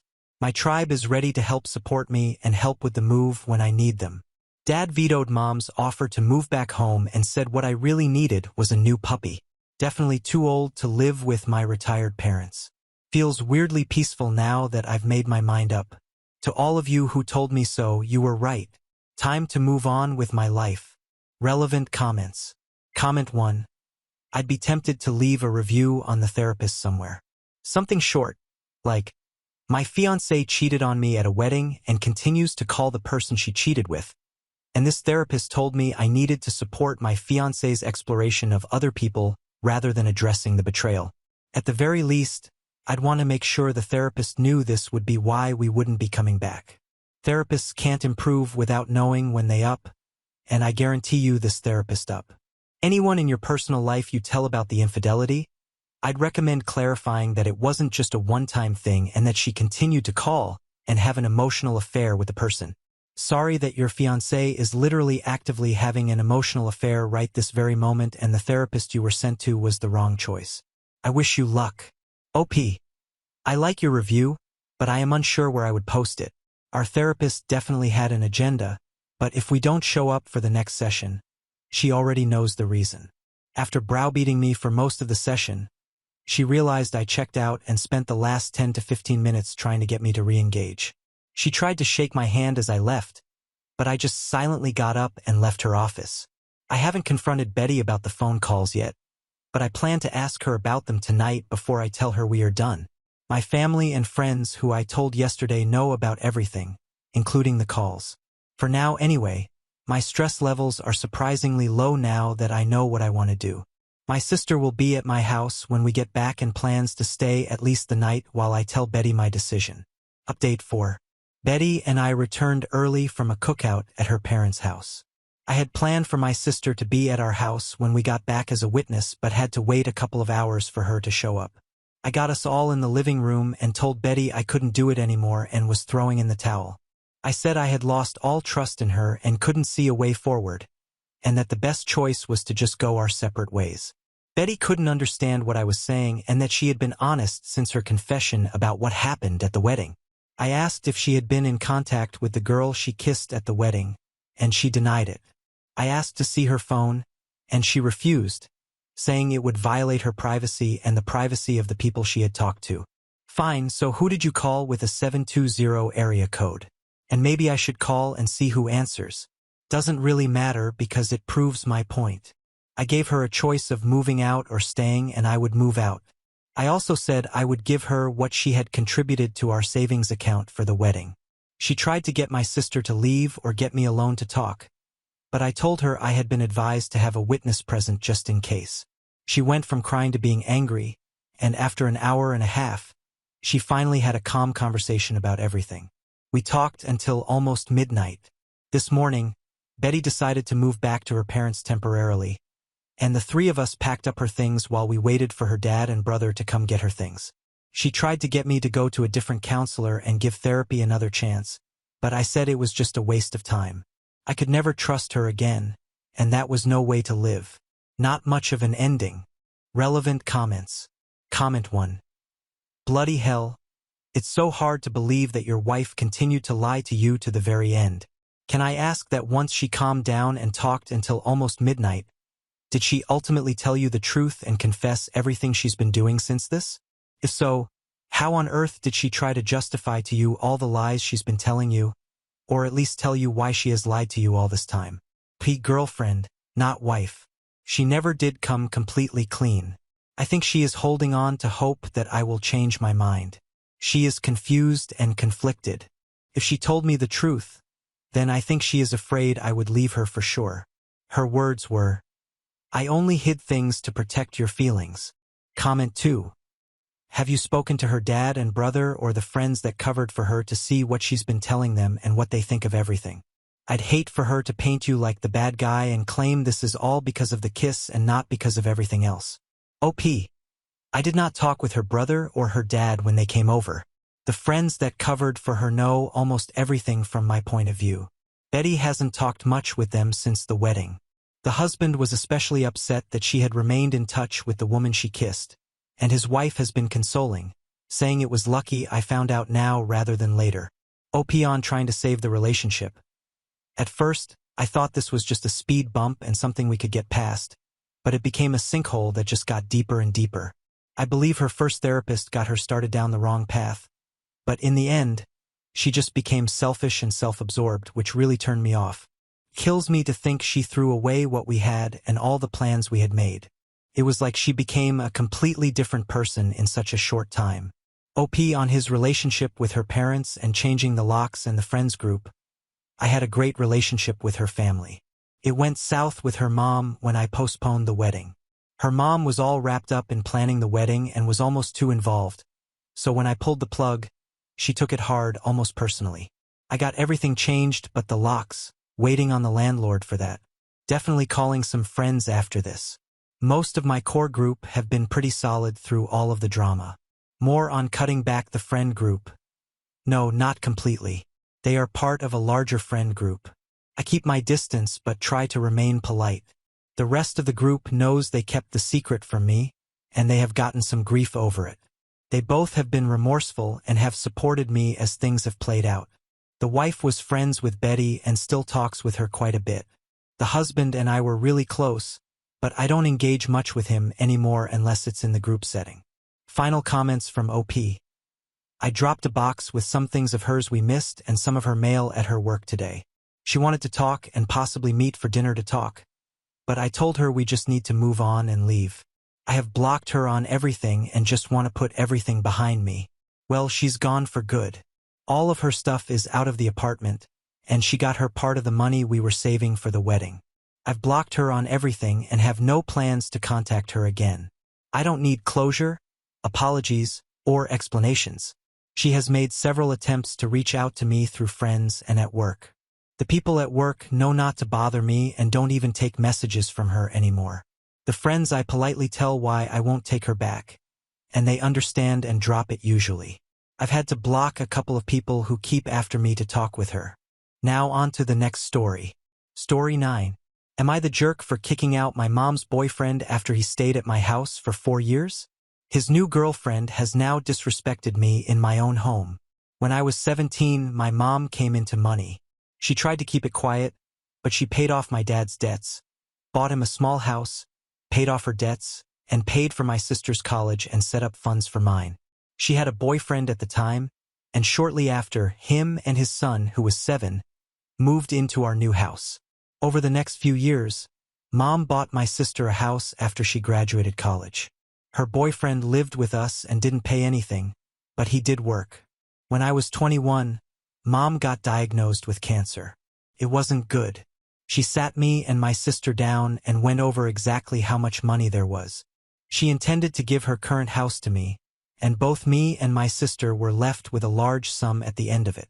She asked if I would allow her boyfriend to stay in the house with his son until he got his own place. I agreed. Before she died, she told her boyfriend he would need to look for his own place but had time to save more for that journey. For the last 4 years, he has continued to reside in the house with his son. I haven't minded because we get along okay. I pay all the bills, but he does buy food for him and his kid. He has dated off and on and mostly kept the women out of this house, which I respected him for until his current partner. She's been in my house 3 times, and at first, besides feeling a little uncomfortable, I was okay with her. The last time, this past weekend, was the point where I lost it. I was making myself some lunch when she came walking downstairs. She grabbed a plate and went to grab food out of my pan. I asked her what she thought she was doing. She started telling me how I should look for somewhere else to live and that leeching off my dead mom's past relationship as an adult was pathetic. I hollered for my mom's old boyfriend. He came down, and I told him I didn't know what he was thinking, but I wasn't going to be disrespected in my house. He wouldn't even look me in the eyes as he mumbled something about my mom promising him the house and he was just being kind letting me stay. First, that isn't remotely true. Mom pulled him and I together after she asked if he could stay to set expectations. My mom met him shortly before she won the money and told him and us girls that she had no intention of leaving him money. She did set aside a fund for his son for college when he gets there, but he cannot touch it, only his son can. He has lived in this house almost 8 years without paying a dime. He should have plenty of money, and if he doesn't, that's on him. I told him he had 30 days to leave. I wasn't going to house someone who would lie and disrespect me in my house. He left that night with his son. But his ex-wife called to tell me I am cruel and an a-hole for her son losing his house. He is here every other week. I really feel like my mom didn't expect him to still be here, but my sister said she feels like I am breaking my promise to my mom, and that made me feel like maybe I am the a-hole. Now for some comments. Comment 1, NTA. The critical part here is that your mom asked you to let him stay until he got his own place and to give him time to find one. In that time, instead of looking to move somewhere else, he continued to settle into life in the house to the point where he even started bringing a new girlfriend along. He moved on but didn't move out.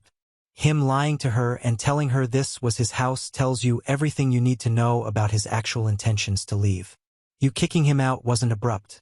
The clock had run out on your mother's kindness and your obligation to her a long time ago, and he was living there on generously borrowed time. Comment 2. OP's mom probably expected it to be a month or two, since he's working but has no living expense and didn't during their relationship. Not 4 years. Where the hell is his money going if he can't get his own place? Comment 3. He had at least 4 years to save before OP's mother passed away, plus the 4 years since then. He has only been paying for food and presumably his phone, car insurance, fuel, etc. in that time. He should have incredibly healthy savings, especially as he was living with his sister to save up before that. The mother probably thought that he'd take a month or two to grieve, spend a month or 4 looking in earnest, and be out of OP's hair within the year. If he was saving, say, $1,500 per month while the mother was alive, rent plus utilities and council tax/local equivalent on a 2-bed house/flat has to be at least that pretty much everywhere in what sounds like the US, right?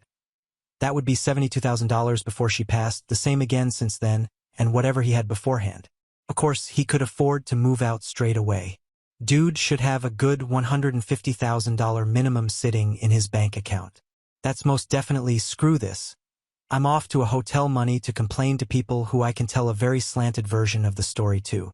Comment 4. If it happened exactly as you said, you're not the a-hole. If she did say he had time to save but would need to look for his own place, that means she never imagined or wanted him staying for long. So you're breaking no promises. Did she leave him any money or assets? It's totally possible that your mother would be livid if she knew her boyfriend was still living with her son after 4 years. OP, no, she created a fund for his son for his college, but that was the only money set aside for him or his son. It's a generous amount, enough for 4 years at a high-dollar school. Anything not used for school will be given to him on his 25th birthday, from what I believe she told me. A lawyer and accountant are in charge of those funds, not me or my sister, so I only know what she told us before she died. Comment 5. Love, NTA, sweetheart, your NTA. First, I am so sorry. I'm 63 years old and lost my mom 2 years ago and my dad 8 years ago. I am not dealing with it well at all.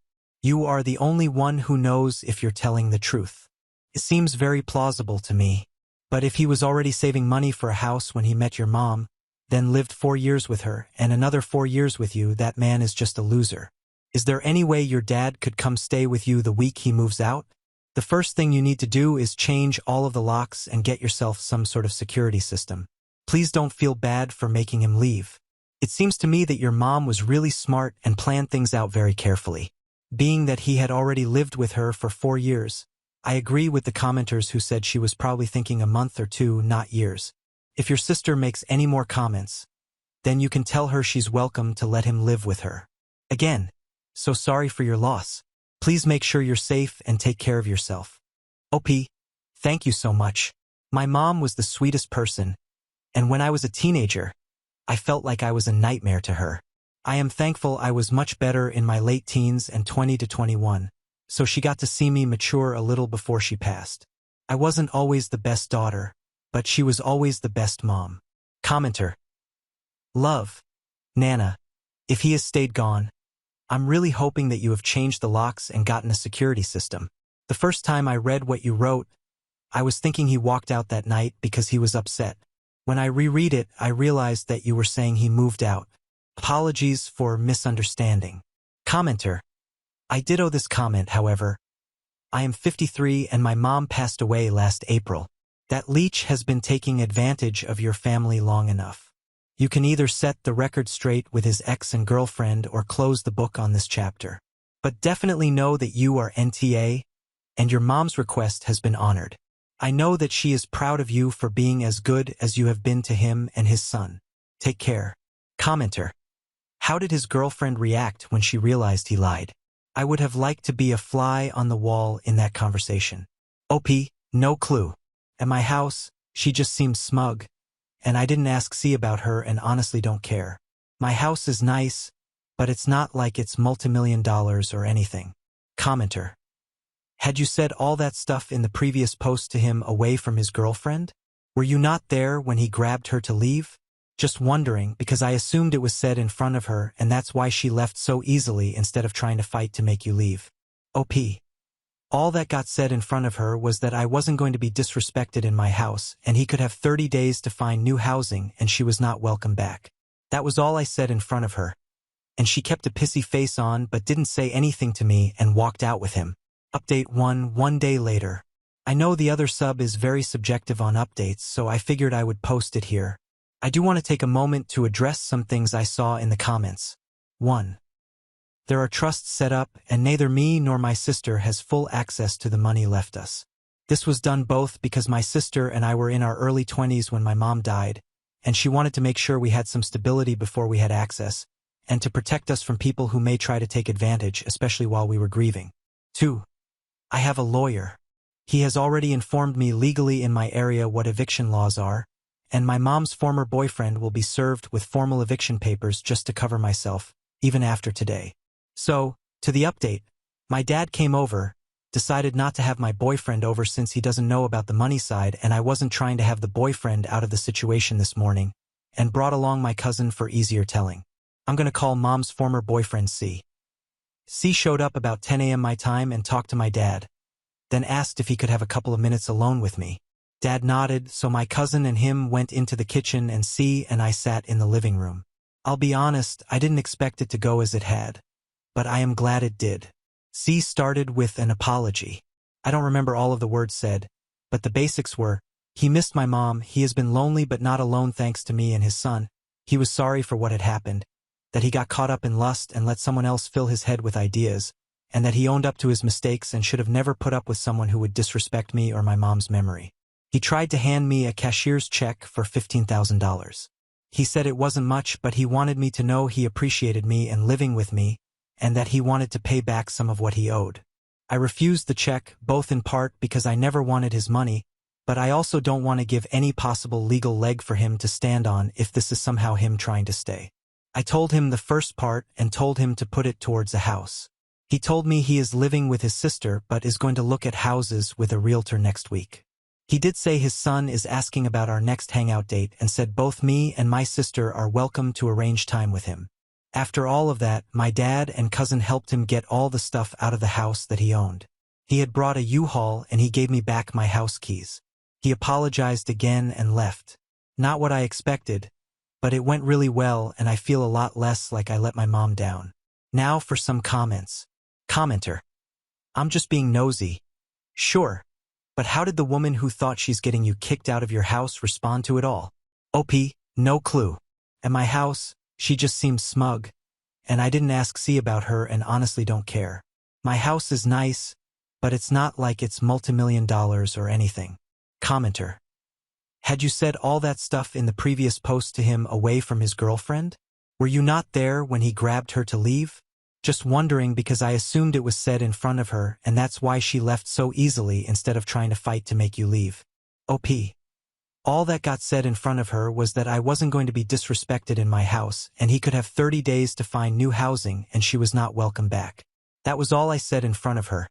And she kept a pissy face on but didn't say anything to me and walked out with him. Update 10 days later. This is probably going to be my last update unless something unexpected happens, but I thought I would just give a quick update on C. So, C called me last week and again yesterday. He put an offer on a house and yesterday got accepted. They expected the close date to be early next month, but I am very proud of him. I know everyone expected more drama, and honestly, some of the comments had me worried, but it's been really good. He thanked me a lot for letting him have so much time here, offered me some money one more time for his time here, which I again declined, but I did offer to help him move in when the time comes. Moving sucks. He put down almost half for a down payment, so he definitely was saving money during his time here, and I'm glad everything that happened was an encouragement for him to get into a home of his own. I talked to his son yesterday after he got out of school. We are going to play laser tag this weekend with my sister, and he is excited for the new house too. Update 3, 1 month later. I didn't expect to come back, but I had a surprise this past weekend and I thought I would share some positives. So first off, C got his house. He closed and moved in this past week. He invited me over on Saturday to see the house and told me he had something for me. So, some background on my mom. Mom was an amazing, kind woman. She was also heavy-set and very self-conscious. Most of the photos I have of her are Snapchat pictures she would send. She hated pictures of herself and she absolutely refused to pose for a camera. I have made many comments since she passed that I worry I won't remember what she looked like since so many photos I have are either old or filtered. So, back to present day, C invited me and my sister over and showed us his new place. He thanked us for being amazing people and then he handed us each a photo album. Guys, he had hundreds of photos of my mom printed off for each of us. He told us he hated that she filtered her photos and he had secretly been taking photos of her their whole relationship because he loved the real her. He had snagged photos of us with her at the zoo, photos of her on vacations, photos of her napping, photos of her during hikes. Both me and my sister were bawling looking through these pictures of mom we never knew we needed. He had put some little card notes for dates of each photo and some descriptions on some. He managed to capture her smiling and laughing, things she would never take a picture of because she didn't like her smile. To me, this book is priceless. So that's it. C is amazing and maybe we had one bad moment but it doesn't define him or I. He loved my mom and that matters. We are all going to get together for my mom's birthday in a few months and just celebrate the woman she was. Comments. Comment 1. That's so wonderful and touching. And I love that your mother was so beloved during her life and now, and so glad that you updated.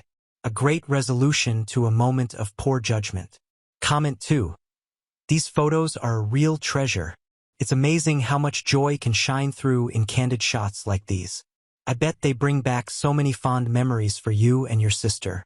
It's wonderful that C had the thoughtfulness to capture your mom's true essence, her playful side as well as her tender moments. We have reached the end. If you enjoyed this video, please be sure to like and subscribe to the channel for more videos like this, and give us your thoughts about the stories in the comments section. Thank you and see you in the next video.